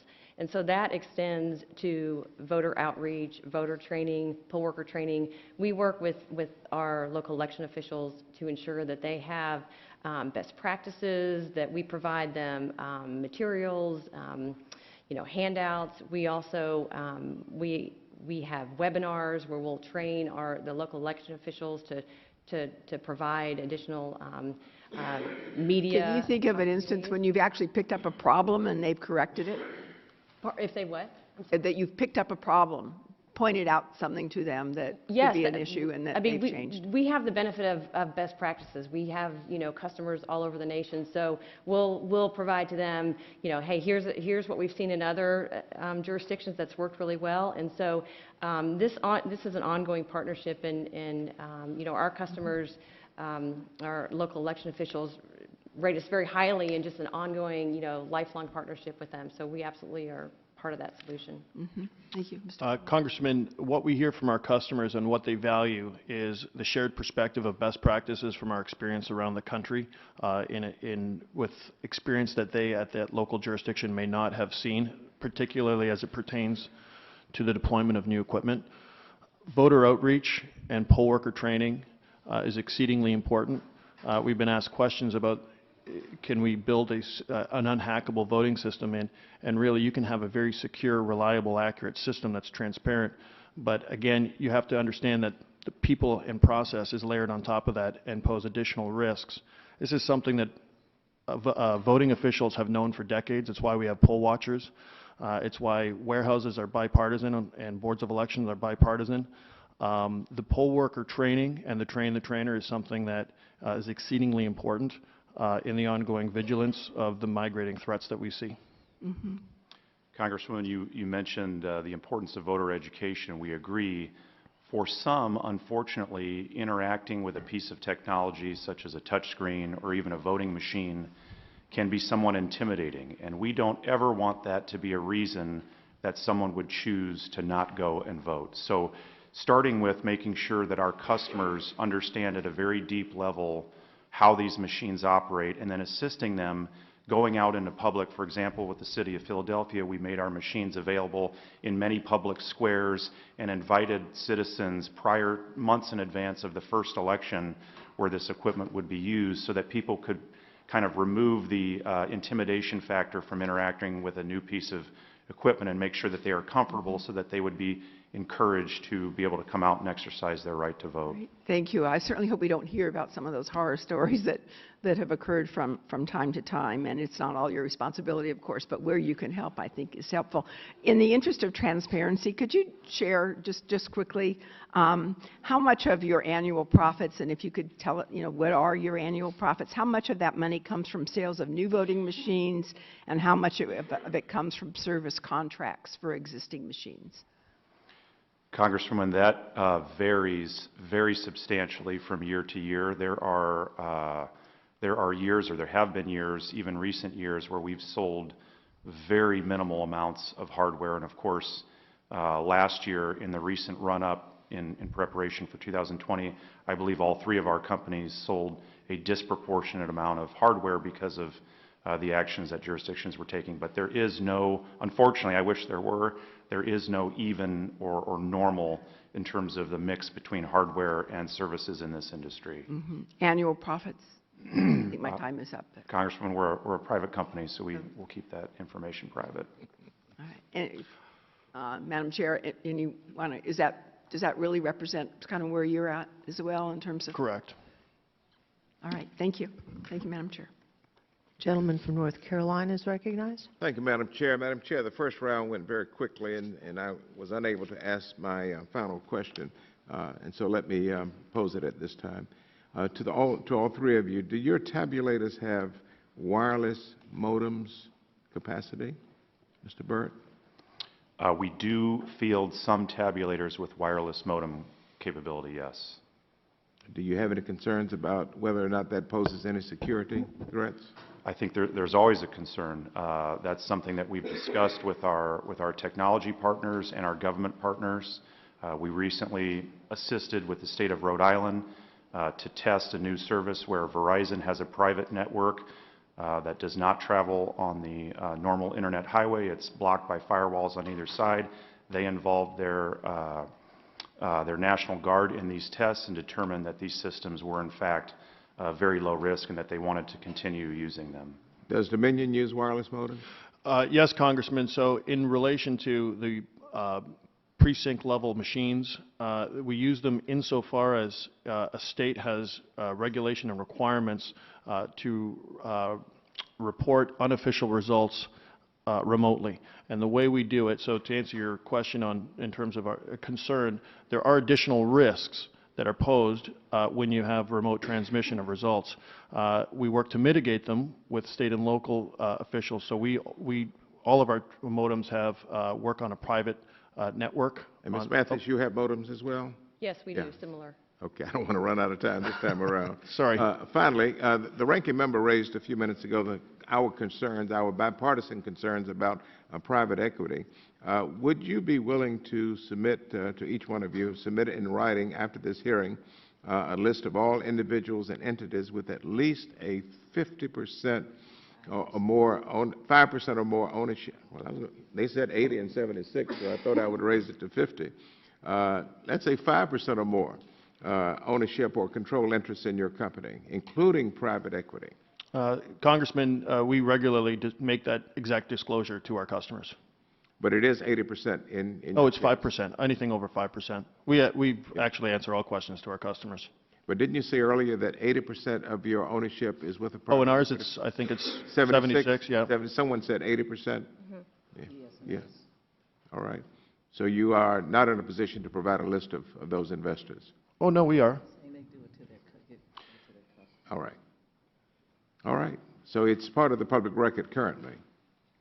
I don't know if jurisdictions publish it, but we're certainly not adverse to it. But if you give it to the customers, then you can certainly give it to this committee. Of course. All right. Would you do that? Of course. Mr. Burt, would you be willing to do Congressman, just to clarify, I believe your question was to disclose anyone who owned 5% or more of the business, and my answer is yes, we will supply that, and we have actually supplied that information to your state of North Carolina. All right. And Ms. Mathis? Yes, same feedback. So as far as greater than 5%, we have provided that. All right. All right. Thank you. I yield back.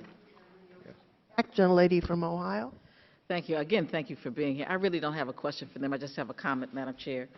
I'm glad that we agree on the fact that persons who work in your particular companies and in your field should not be making contributions to members of Congress. But I'm always amused by how we change positions from day to day. You know, one day my colleagues say, corporations are people, my friend, and they should be able to make contributions. So I don't know why you shouldn't be able to. Then they'll say, it's a First Amendment right for people to make contributions. They oppose campaign finance reform, and then they contort the language of H.R. 1. I'm just always confused about where they stand. So I appreciate your position. I think that it is the correct position, but I don't want you to get crosswise because corporations are people, my friend. I yield back. Gentlelady yields back. Gentleman from California is recognized. Thank you, Madam Chair. Just one last question to follow up on Ms. Davis, who asked a little bit about your company's annual profits. And I think it's fair to say that the revenue derived by the companies comes from, would it be fair, let me start there, would it be fair to say that the revenue that your companies derive comes from those two main sources, which is selling machines and then providing services, contracts for services related to those machines and their use. Is that fair? That's fair. So if the three of you control 80% of the market, my concern is, what portion of your revenue do you invest in research and development to produce better, more secure, more cost-effective machines? Because what I don't want to get to is a position where you three control, we have the same hearing in 2 years, 4 years, and you control 95%, and you collectively decide, well, we're just going to sell a few machines, provide those contracts to those, and we're going to kind of, work with each other to make sure that we don't innovate, continue to grow. I'm not saying that you folks do. I'm saying that, it wouldn't shock you to say, wouldn't shock you to hear that folks have come to Congress in the past when their proportionate share of business gets a little too large and members have concerns about where that could go. Mr. Burt, can you talk a little bit about research and development? Sure. I think you raise a very important concern. There are new entrants into our marketplace, however, and some have been quite successful as of late. We've been presented this question before in terms of a percentage of revenue that we reinvest for research and development. Historically, we're somewhere around 19% of revenue that gets reinvested as research and development. Mr. Poulos. Congressman, innovation is critical for us. We're only as good as the products that we come out with and certify. Depending on the year, because of our revenue fluctuation, it's anywhere from 20% as high as 35%. Ms. Mathis. Yeah, very similar on our side, and innovation is critical to us. And as far as we are trusted election partners to our local election official customers. So it's imperative to us that we're continuing to innovate and make sure that we're keeping up with or staying ahead of the technology. I didn't hear the percentage or the range that you. Ours still varies just depending on kind of the year, but. I heard 19%. I heard 20 to 35%. Yes, we're closer to the 25%. Okay. Thank you. I appreciate it. Thank you, Madam Chair. The gentleman yields back, and that is all of our questions for the moment. However, as I mentioned in my opening statement, we may follow up with written questions from this hearing. If we do that, we do ask that you respond promptly. We thank you very much for your testimony today, and you are excused. Thank you. I'd like to call up the next panel, and maybe we can, it's a big panel, so we need to put a few more chairs up.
I'm doing well. How are you?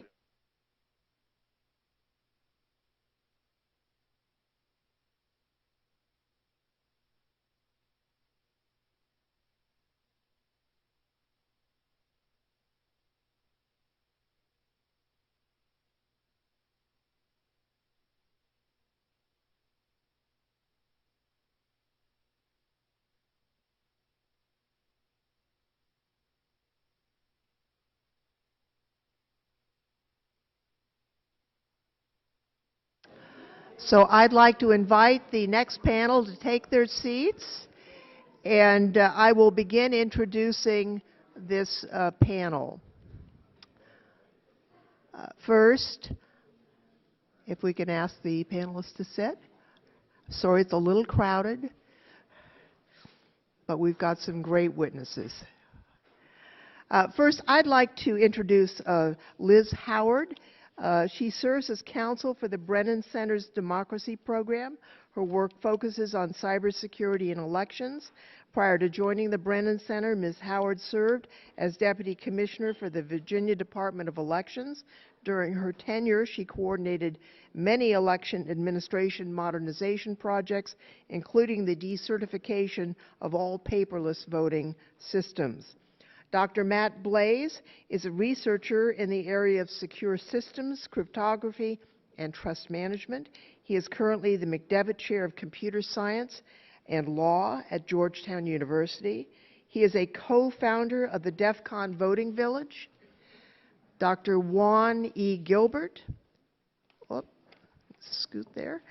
Dr. Gilbert is the bank's preeminence chair in human-centered computing and chair of the Computer and Information Science and Engineering Department at the University of Florida, where he leads the Human Experience Research Lab. He was part of a committee of experts and academics who wrote Securing the Vote, Protecting American Democracy for the National Academy of Sciences, Engineering, and Medicine. Dr. Gilbert also created an open source voting system that is used in federal, state, and local elections. The Reverend Dr. T. Anthony Spearman is a member of the Guilford County Board of Elections in North Carolina. He was elected president of the North Carolina NAACP in October of 2017. In 2016, Dr. Spearman played an important role in the voter suppression litigation that challenged suppressive voter ID requirements and other legislation that would suppress votes in communities of color and other represented communities. Commissioner Donald Palmer was confirmed to the EAC in 2019. He is a former Bipartisan Policy Center Fellow, where he provided testimonies to state legislatures on election administration and voting reforms concerning election modernization. Commissioner Palmer was appointed Secretary of the Virginia Board of Elections by former Virginia Governor Bob McDonnell in 2011, and he served as the Commonwealth's Chief Election Officer until 2014. He formerly served as the Florida Department of State's Director of Elections, and prior to his work in election administration, he served as a trial attorney with the Voting Rights Section of the Department of Justice's Civil Rights Division. He was a U.S. Navy Intelligence Officer and Judge Advocate General and was awarded the Navy Meritorious Service Medal and the Navy Commendation Medal and the Joint Service Commendation Medal. And finally, I'm going to turn to our ranking member, Mr. Davis, to introduce Mr. Giannassi. Thank you, Madam Chair. And Mr. Palmer, thank you for your service in the JAG Corps. I'd be remiss if I didn't mention Cole Felder, who's sitting behind me, our General Counsel on this committee, will be leaving to join the JAG Corps just next week. So this will be his last hearing. So Cole, thank you for what you've done here, and thank you for your service to be for our country. Really proud to announce our last witness, my home election official, county clerk and recorder in Christian County, Illinois, Michael Genesi. Prior to his appointment in election, he was appointed in 2017 and elected in 2018. He was also in the private sector, but was our supervisor of assessments. So not necessarily the most fun job in the county courthouse to deal with property tax assessments, but he did a great job. And I want to tell you, Mike's here because I believe his testimony is going to provide an interesting perspective given his experience as a local county official who has actually administered elections.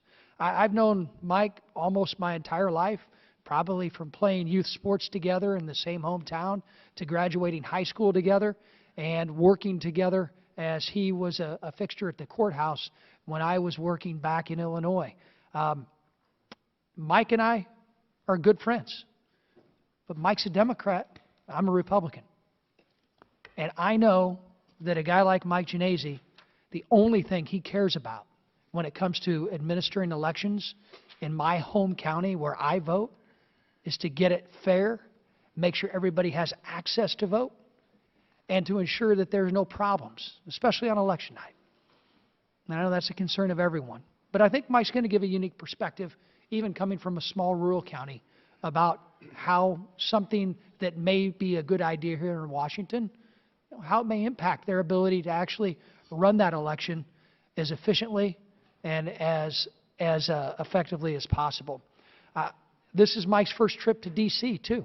We got to take him on a nice tour of the Capitol last night. So ensure, Mike, that you enjoy the rest of your trip. And I just want to thank you for your opening testimony. And I really want to thank you for your insight that you're going to be able to give to this committee, to this city, and to this country about what it takes to run an election in places like Central Illinois. And with that, thanks again for coming, buddy. I yield back. Thank you very much. As you heard with their prior panel, each of you will be asked to testify for 5 minutes, but your full written statement will be made part of the record. At this point, I'd like to ask each of you to stand and raise your right hand, and I will ask you to whether you swear or affirm under penalty of perjury that the testimony you're about to give is true and correct to the best of your knowledge, information, and belief, so help you God. And the record will note that each witness responded in the affirmative. So we will turn first to you, Ms. Howard, and we will hear from each of the witnesses. Thank you. Thank you, Chairperson Lofgren, Ranking Member Davis, and members of the committee for holding this hearing and providing me with the opportunity to testify about the ongoing efforts to secure voting systems across the country and the challenges to this progress stemming from a lack of vendor oversight. Today's unprecedented hearing is a much appreciated continuation of this committee's work to improve the security of our nation's election infrastructure and an important step toward comprehensive vendor oversight to address the significant security gaps that remain. Today, I hope to convey 3 main points. First, election vendors play a critical role in our democracy, but have received little or no congressional oversight. Second, despite this lack of oversight, significant progress has been made in improving election security since 2016.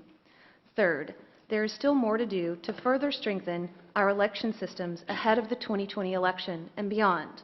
Congress has a critical role to play in that process, including oversight of the vendors that are so important to the security and accuracy of our elections.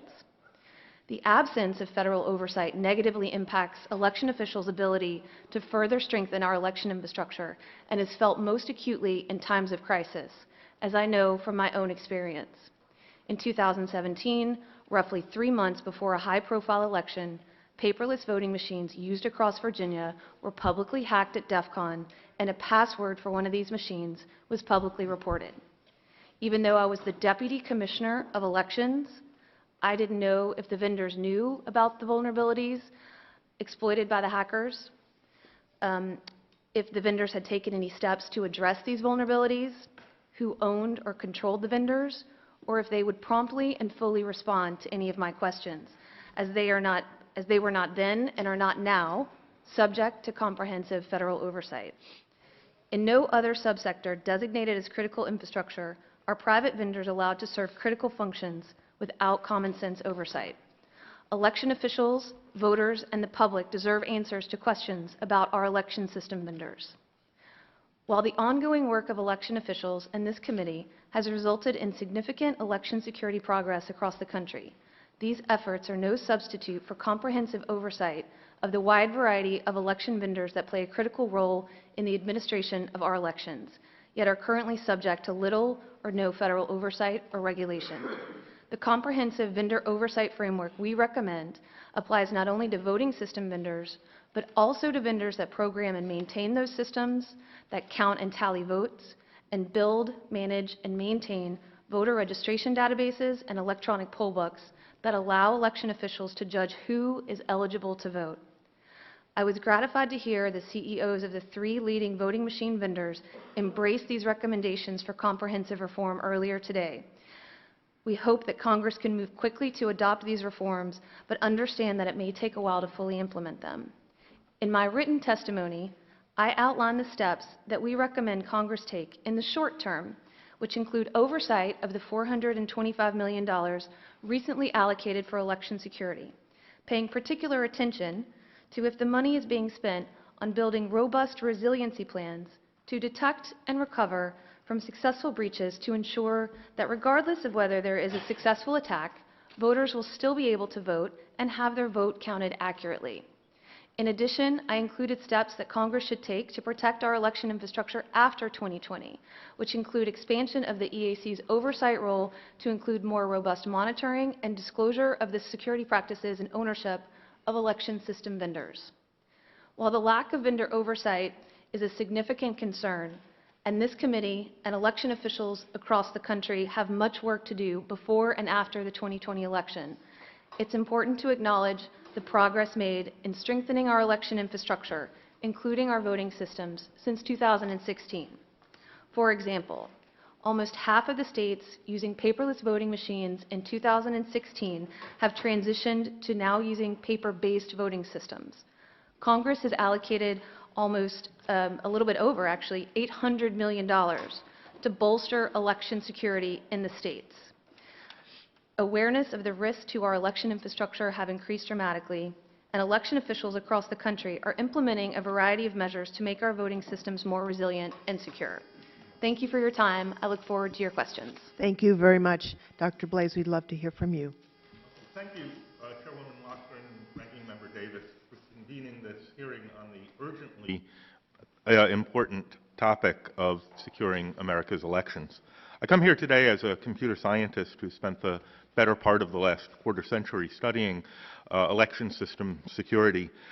As you're well aware, the integrity of elections across the U.S. depends heavily on the integrity of computers and software systems that are embedded across our election infrastructure. Complex software lies at the heart not just of vote-casting equipment used at polling places, but also the information systems used by local authorities to manage everything from voter registration records to the tallying and reporting of election results to the creation of ballots and so forth. Unfortunately, much of this infrastructure has proven dangerously vulnerable to tampering and attack, and in some cases in ways that cannot be easily detected or corrected after the fact.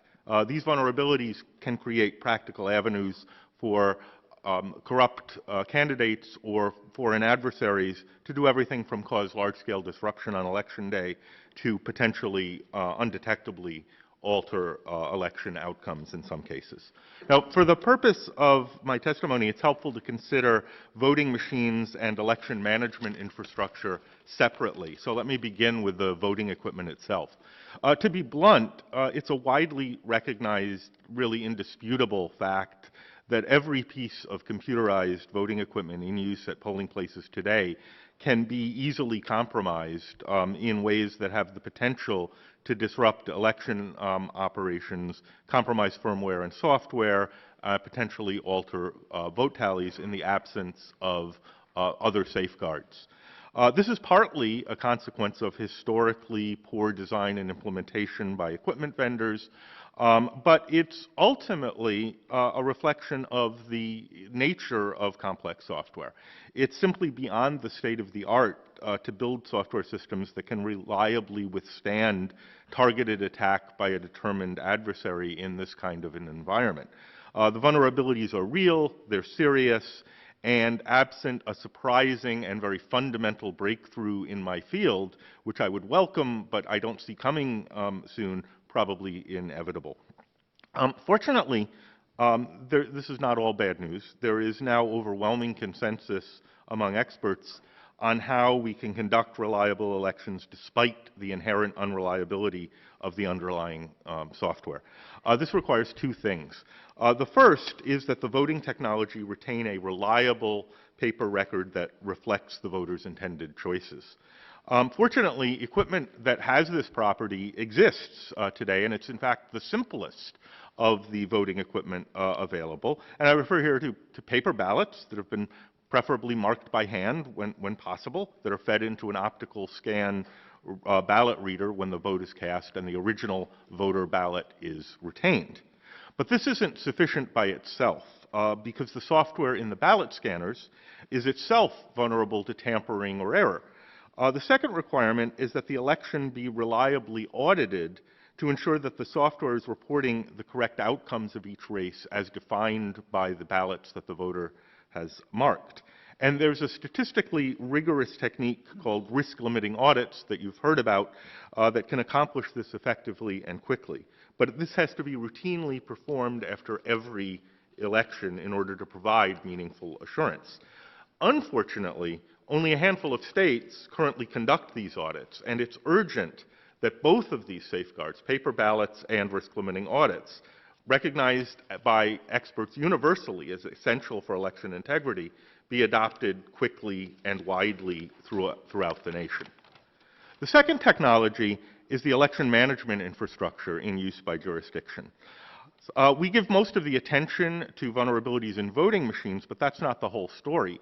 Each of the more than 5,000 jurisdictions responsible for running elections across the nation must maintain a number of critical information systems that are attractive targets for disruption by adversaries. Most important of these are voter registration databases, the systems that report final results, and so forth.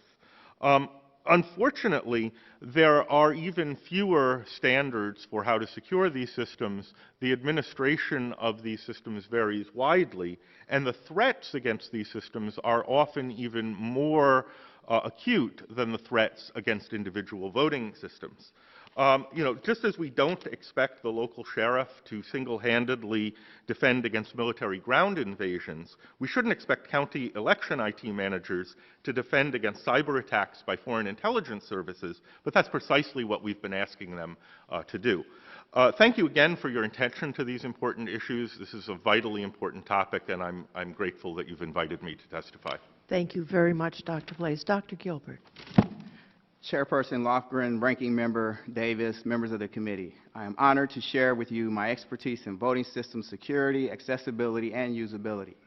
I have worked in elections for more than 15 years conducting research, developing innovative technologies, and conducting studies with various election stakeholders. In 2003, I created Prime 3, an open-source, universally designed system. To my knowledge, Prime 3 is the only open-source voting system to be used in state, federal, and local elections in the United States. New Hampshire adopted Prime 3, renamed it as One for All, and Butler County, Ohio, uses it as their accessible absentee system. Furthermore, voting machine vendors have created ballot marking systems modeled after Prime 3. While I am appearing today in my capacity as an expert in voting systems, I would like to take this opportunity to share some key recommendations from the 2018 National Academies of Science, Engineering, and Medicine Consensus Report titled Securing the Vote, Protecting American Democracy. I was a member of the committee that authored the report, but I would emphasize that any opinions expressed about the report and its recommendations are my own and do not necessarily represent positions of the National Academies. Securing the vote was the result of a 2-year National Academy study conducted by experts from election administration and policy, cybersecurity, accessibility, and law. Over the course of the study, the committee reviewed extensive background materials. It held 5 meetings where invited experts spoke to the committee about a range of topics, including voter registration, accessibility, voting technologies, market impediments to technological innovation, cybersecurity, post-election audits, and the education and training of election workers.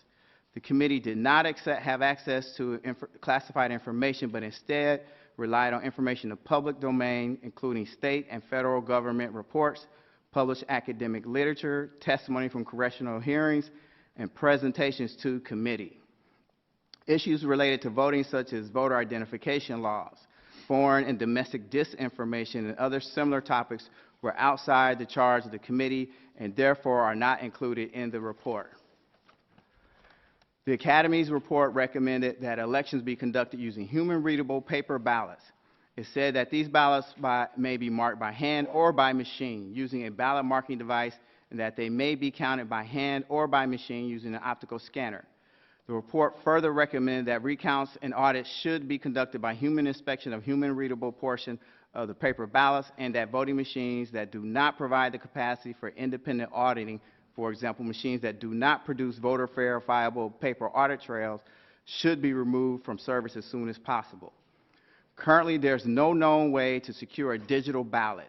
At this time, any election that does not employ paper ballots cannot be secured.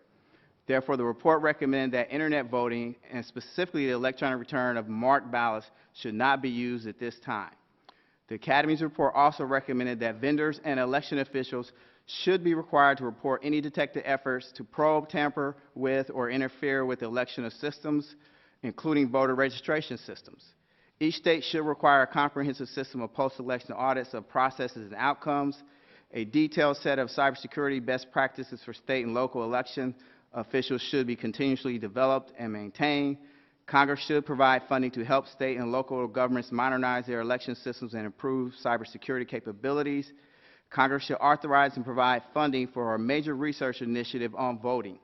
Recommendation 7.3 of the Academy's report says that Congress should authorize and fund immediately a major initiative on voting that supports basic, applied, and translational research relevant to the administration, conduct, and performance of elections. This initiative should include academic centers to foster the collaboration both across disciplines and with state and local election officials and industry. This recommendation is bold, calls for research and development that provides solutions to issues identified in the report. I believe that a minimum of $25 million in funding over a 5-year period would be needed to establish a national center. As a nation, we have the capacity to build an election system for the future, but doing so requires focused attention from citizens, federal, state, and local governments, election administrators, and innovators in the academy and industry. It also requires a commitment of appropriate resources. Representative democracy only works if all eligible citizens can participate in elections and be confident that their ballots have accurately cast, counted, and been tabulated. Thank you for the opportunity to be here. Thank you very much. Reverend Spearman, we'd love to hear from you. Good afternoon, Chair Lofgren, Ranking Member Davis, and committee members. I am indeed honored to be here, for unlike the previous participants on these panels, I am neither a voting systems vendor nor an expert. I'm an activist, one who was raised in a household where the vote was held sacred. I'm the president of the North Carolina State Conference of Branches of the National Association for the Advancement of Colored People, and the only County Board of Elections member of color from Guilford County, North Carolina. And while not an expert in election security, I rely on the findings of those scientists who are, and urge my colleagues on county boards across the nation to do so as well. We must listen to scientists, not vendor marketing claims. Dr. Alex Halderman just published research and finds that electronic ballot marking devices do not create ballots that can be reasonably audited, which is consistent with the recently expanded study by Dr. Philip Stark, Dr. Richard DeMillo, and Dr. Andrew Appel, concluding that electronic ballot marking devices cannot be relied on to produce elections that assure the will of the people. Dr. Duncan Buell, along with others, has studied how voting machines and their allocation can create lines that frustrate and disenfranchise voters. Let me hasten to say that I am not anti-technology, but I agree with the scientists who argue that election security can be compromised by placing an electronic device between a voter and the ballot. While the election security defenses needed to detect and stop cyber attacks may seem impossibly complex and overwhelming, there's a practical, low-tech, traditional answer to mitigating the greatest threats, assuring that any attacks can be detected and cannot be ultimately achieved or effective. That's where I come in. I was first elected to the Guilford County Board of Elections in 2017 for a 2-year term and re-elected in January of 2019 for another 2-year term. During my first term, I was the only member of the board without a legal degree. All I had sitting at the table with me was my activism, passion for voters, and my experience working in elections. Prior to my election to a seat on the Guilford County Board, my volunteerism as a precinct worker began as an election day specialist around 2017 in Catawba County, after a growing number of members began venting their frustrations with the voting process. Coincidentally, this was the same year that tremendous advances for voters occurred in the state of North Carolina. Same-day registration began allowing voters to cast ballots during the early voting period, which led to an increase in voter participation during the November 28, 2008 presidential election. In Catawba County, voters used hand-marked paper ballots. In 2014, when I was appointed to a church in Greensboro, an opportunity to work in a precinct in Guilford County presented itself, and there I worked as a judge and on to becoming the chief judge or overseer of Fen 1, one of the largest precincts in the county. In Guilford County, iVotronics, or direct recording electronics, DREs, were in use, and among my growing concerns while serving the precinct were problems that arose with the touchscreen or iVotronic devices.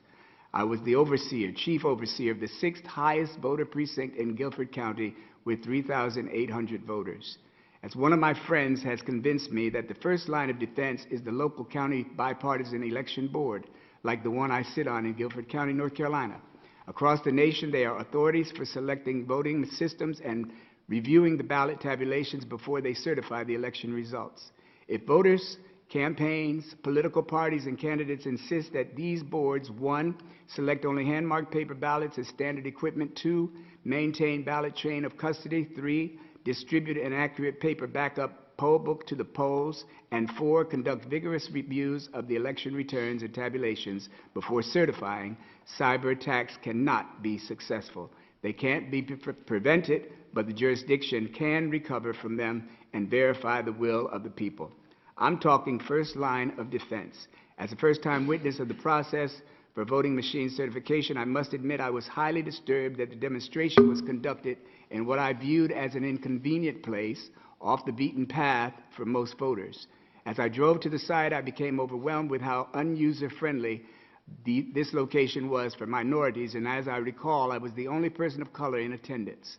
But not only that, when I reviewed the agenda and saw how the demonstration was to be conducted, with the majority of time allotted to county board members and only a few minutes left for the public to view systems, I immediately called the director of elections and expressed my displeasure with the setup. By the time I arrived, the necessary adjustments had been made, and everyone moved through the demonstrations together. Elections belong to the people, and the more the people are included in the process, the more we may gain their trust and confidence. Thank you for allowing me to share. Thank you very much. Commissioner Palmer. Good afternoon, Chairperson Lofgren, Ranking Member Davis, and members of the committee. I'm thankful for the opportunity to testify before you today on the important work being done by the United States Election Assistance Commission in preparation for the 2020 federal elections.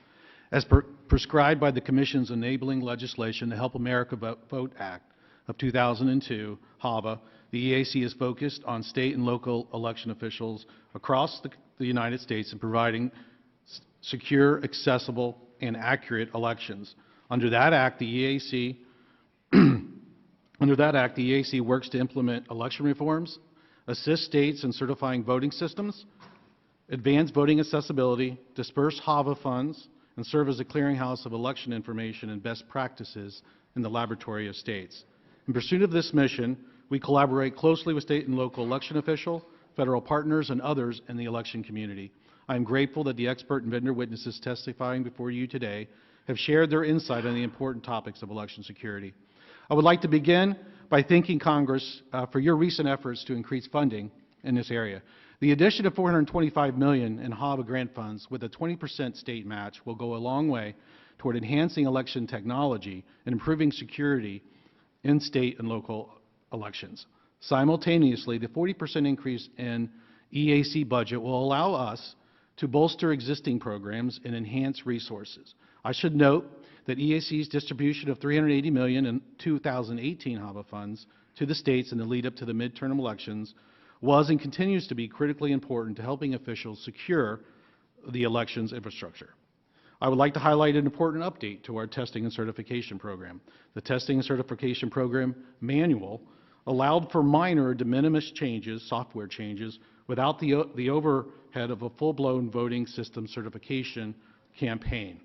In November of 2019, the EAC's Testing and Cert program issued a notice of clarification providing clear guidelines submitting these minor changes for certification.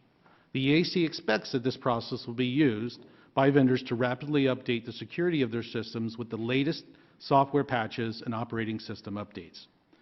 Tremendous progress was also made in 2019 toward the adoption of voluntary voting system guidelines. We call it VVSG 2.0. VVSG 2.0 will represent a significant leap forward and defining new standards that will serve as the template for the new generation of secure and accessible voting systems. The hard work of NIST staff and EAC personnel culminated in the presentations of these draft requirements to the Technical Guidelines Development Committee. This committee is now considering the recommendations to the EAC on adoption. My fellow commissioners and I are committed to a transparent and thorough deliberation on the path to implementing VVSG 2.0.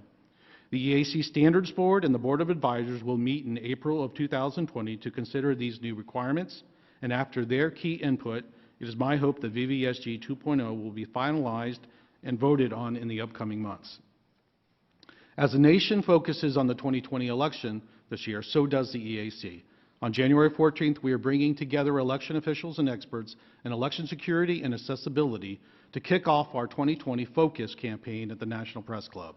The topics for discussion will include the security environment, the need for enhanced poll worker training, and ensuring accessible elections for all Americans. The increased fiscal year 2020 appropriations for the EAC will allow us to fill critical staffing vacancies within the agency, as well as bolstering our staff to meet rising demands. I am pleased to report that the EAC is in the process of identifying candidates for a new general counsel and additional communications personnel. The statutory process for identifying candidates for executive director is well underway. We also plan to add staff in our testing and certification program. Expansions to this program will enhance its capability of handling frequent voting system security updates through the de minimis process while fulfilling its other duties for conducting training for election administrators, performing on-site audits of voting system manufacturing and test lab facilities, and overseeing a risk-limited audit assistance program. HAVA has set forth an ambitious agenda for the EAC, one rooted in protecting the very foundation of our nation's democracy. Despite very real and persistent resource challenges in recent years, the EAC has fulfilled its obligation and even expanded the support it provides to election administration and voters. With strong supports from the Congress and the recent appropriation cycle and the reestablishment of a quorum of commissioners, the EAC is ready for its next chapter. We look forward to working with the Congress as we continue our efforts to help America vote. I'm happy to answer any questions you may have following today's testimony. Thank you very much. And last but certainly not least, Mr. Giannassi. Thank you. Chairperson Lofgren, Ranking Member Davis, and all the other honored committee members here today, thank you for the invitation to come and speak before you. As stated previously, Member Davis and I are friends. We've grown up in the same town. It's in central Illinois. It's the town of Taylorville, which is the county seat of the county of Christian in Illinois. And also, as stated previously, I was appointed as the county clerk and recorder in 2017 upon the retirement of that previous clerk and recorder. Subsequently, I was elected as the county clerk and recorder in 2018, of which I currently serve as today. The introduction of my tenure as the election authority was rather swift, and at that time, being in the 2017-2018 timeframe, focused on an increase in cybersecurity related responsibilities. I had not been a participant in this arena prior to that time period, so although there were a lot of discussions and a lot of other situations that had occurred previously, I was not a party to that. However, as the new election authority, it has become my responsibility to take into account all of these situations and now all of the increasing responsibilities as the days go by. As the election authority, my primary concern on the topic of elections involves several categories. One being physical security, of course. The election equipment that I have custody of is stored away in my courthouse in a locked room. That election equipment, by the way, I might as well make this comment, is being delivered today because as of recently, I have been approved the ability to obtain new election equipment. My previous election equipment was the AccuVote and TSX type model equipment from Diebold, which is no longer being used by Christian County. We have now upgraded our equipment to the new equipment provided by Unison Voting Solutions Incorporated, who is not here today.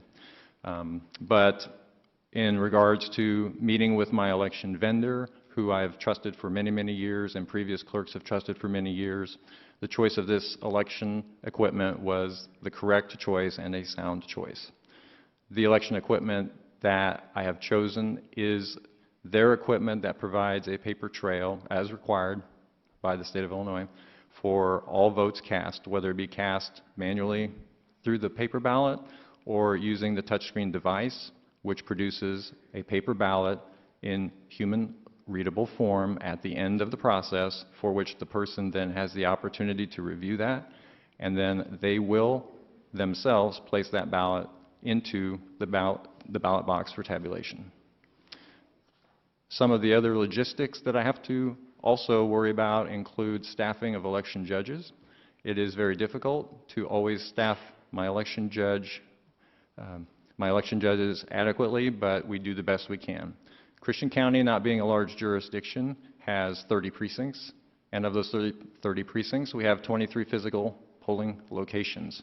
So 5 judges per precinct, and it sometimes is rather difficult, but we do our best to try to make sure that we have as much staffing as we can at those locations.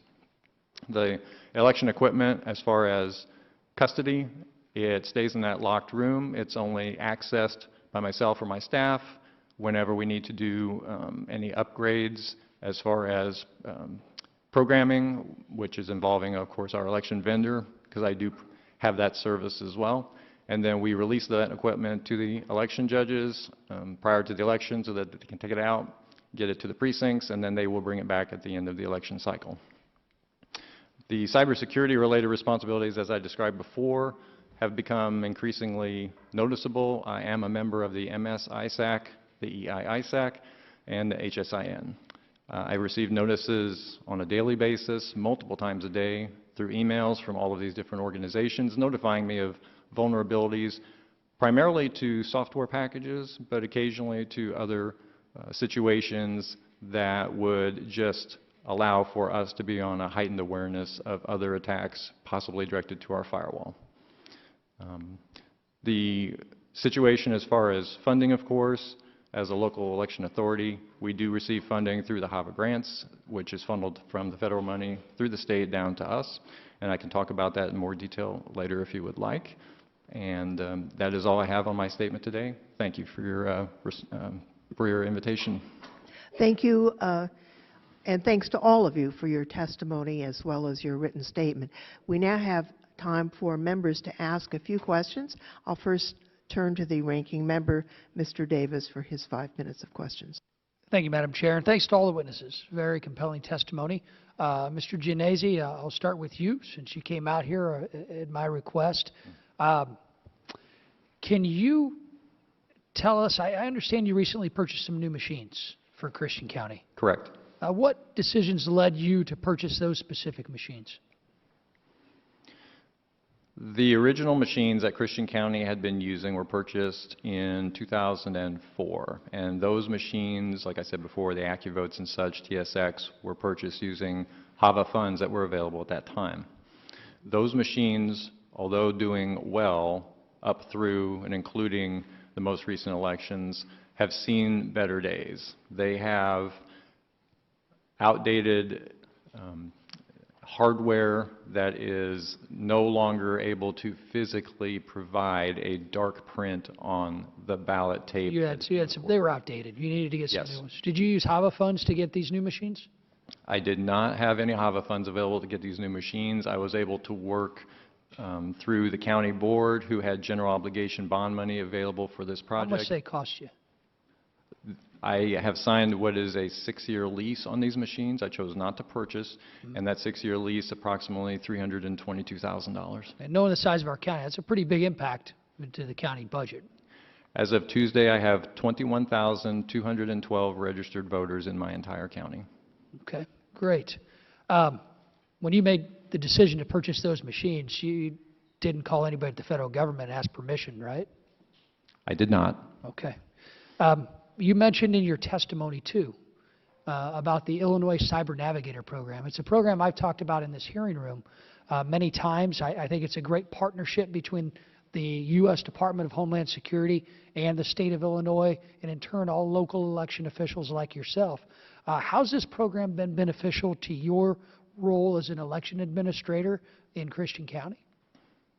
The Cyber Navigator program is beneficial, I believe, to all election authorities, and in particular those that do not have the resources to maintain any form of IT staff in particular, or those that just have an inability to continue to monitor all of the problems that are coming down the line and then be able to provide solutions to those problems. See, you don't have a dedicated IT staffer. You're that person, right? Correct. We don't have any IT staff. The county does hire an outside IT contractor to perform all IT-related functions, including patch updates, firewall maintenance, email maintenance, etc. Just for your office or for the whole county and all the offices? For the whole county, all offices. So the treasurer, the county clerk, the sheriff, everybody, right? Correct. I mean, you find that this Cyber Navigator program, this partnership between DHS, funded by your federal tax dollars, is good assistance to small rural counties like your own? And I do, because again, with the changes that are happening, the Cyber Navigator, who now is partnering with the county, has given us the ability to promote different aspects of cybersecurity related awareness. He's also currently directly assisting with the installation of new hardware, which will provide secure access between our voter registration database server and the Illinois State Board of Elections database server through what's called the Illinois Century Network. excellent. Thank you for your testimony today. Thanks for being here, Mike. Great to see you. Mr. Palmer, while I have some time left, one major element of the election infrastructure that I believe remains unaddressed are electronic poll books. It's my understanding that they're not currently regulated by HAVA, the Help America Vote Act, in any way. Are there security risks associated with electronic poll books? Yes, there is. And you're right, it's not regulated currently under HAVA, although there are some instances where there may be some interaction with the voting system. I think the EAC is looking at electronic poll books as perhaps there's a way that the EAC could do a review and sort of approval process for electronic poll books. There's a growing use of electronic poll books across the country. It's not universal, but more and more counties are using it because of the ease and the ability, the accuracy of the electronic poll books. But there are some downsides to that, and so the EAC feels that we have an opportunity here. Well, I have a few seconds left. Can you give us one suggestion or two suggestions of what you think we could do to update HAVA? And also, if I could ask the EAC to give us an opportunity to address some of the concerns you may have with HAVA in case this committee and this institution wants to readdress what was passed years ago. Well, I think that there's an opportunity for the EAC at the federal government level to sort of do a review and certification program for other election systems beyond voting systems. But the EAC and the commissioners, we'd love to talk with the committee as a whole and talk about ways that we believe at the EAC that things could be improved from a fundamental level. Right. Thank you. Gentleman's time has expired. I turn to Ms. Davis, gentlelady from California. Thank you. Thank you very much to all of you for being here and for your experience in dealing with all of these issues. Dr. Spearman, I wanted to just ask you, we've talked about the access issue, and you brought to the election personnel the concerns that you were having, and it sounds like they responded to you. But I'm wondering, with all of these issues, what you feel sometimes gets lost sort of on the radar screen in terms of what the needs of people, of voters really are in their communities that doesn't get addressed very well. Well, as I stated, and thank you for your question, Congresswoman Davis. As I stated, I guess I would respond to that by saying on the county board of Guilford County, I am a rarity. I'm the only African American, and I'm the only activist, and I come with the concerns of the people, the concerns of the voter. And oftentimes it seems as if the voter has been last on the totem pole. And that's something that I have been advocating for since I've been on the board, to put the people on the radar. Because the people, the elections, as far as I'm concerned, are the people's. And the more the people, the more humans are involved in the process, I think the better off we are going to be. As far as I'm concerned right now, our democracy is an aberrant democracy.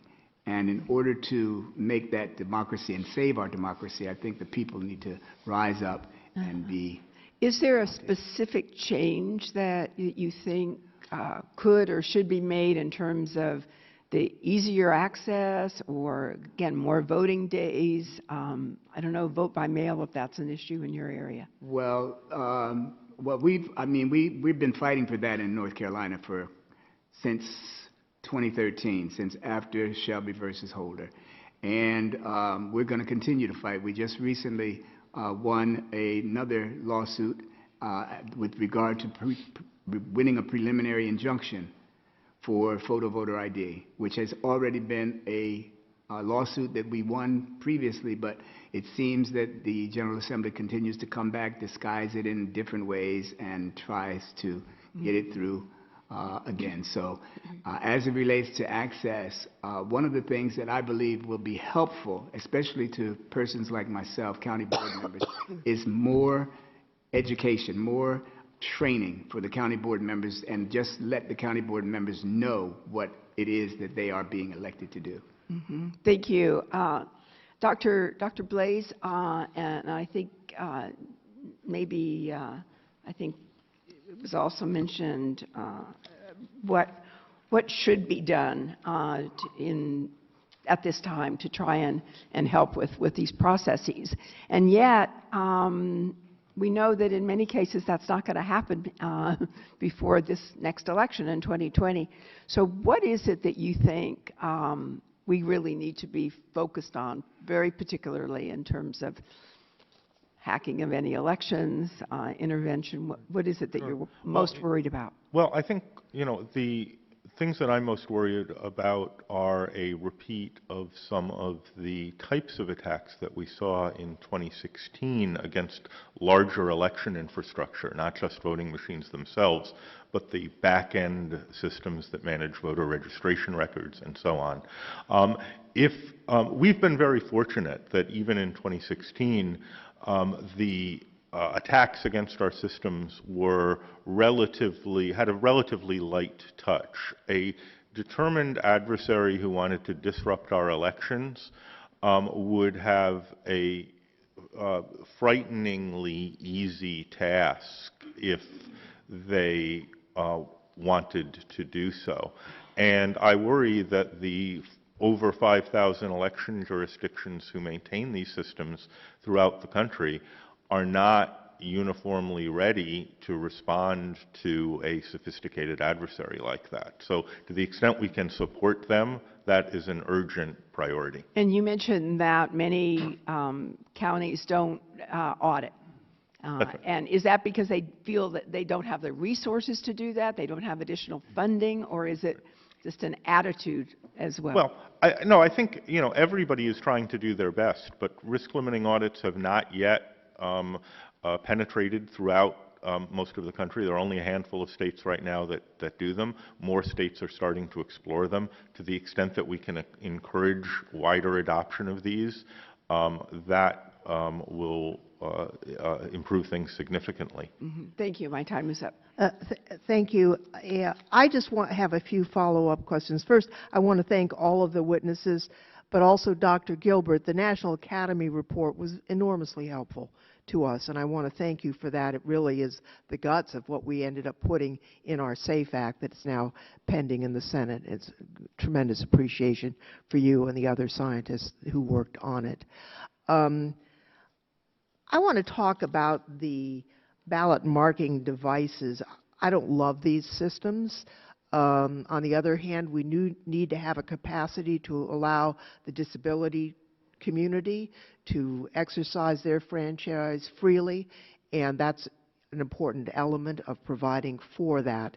I am concerned about the QR codes and barcodes that cannot be read by the voter, and so really if you're checking the paper, it really doesn't prove anything in terms of whether or not the barcode reflects what is on the piece of paper. It's not possible that all of that will be changed between now and Election Day in November.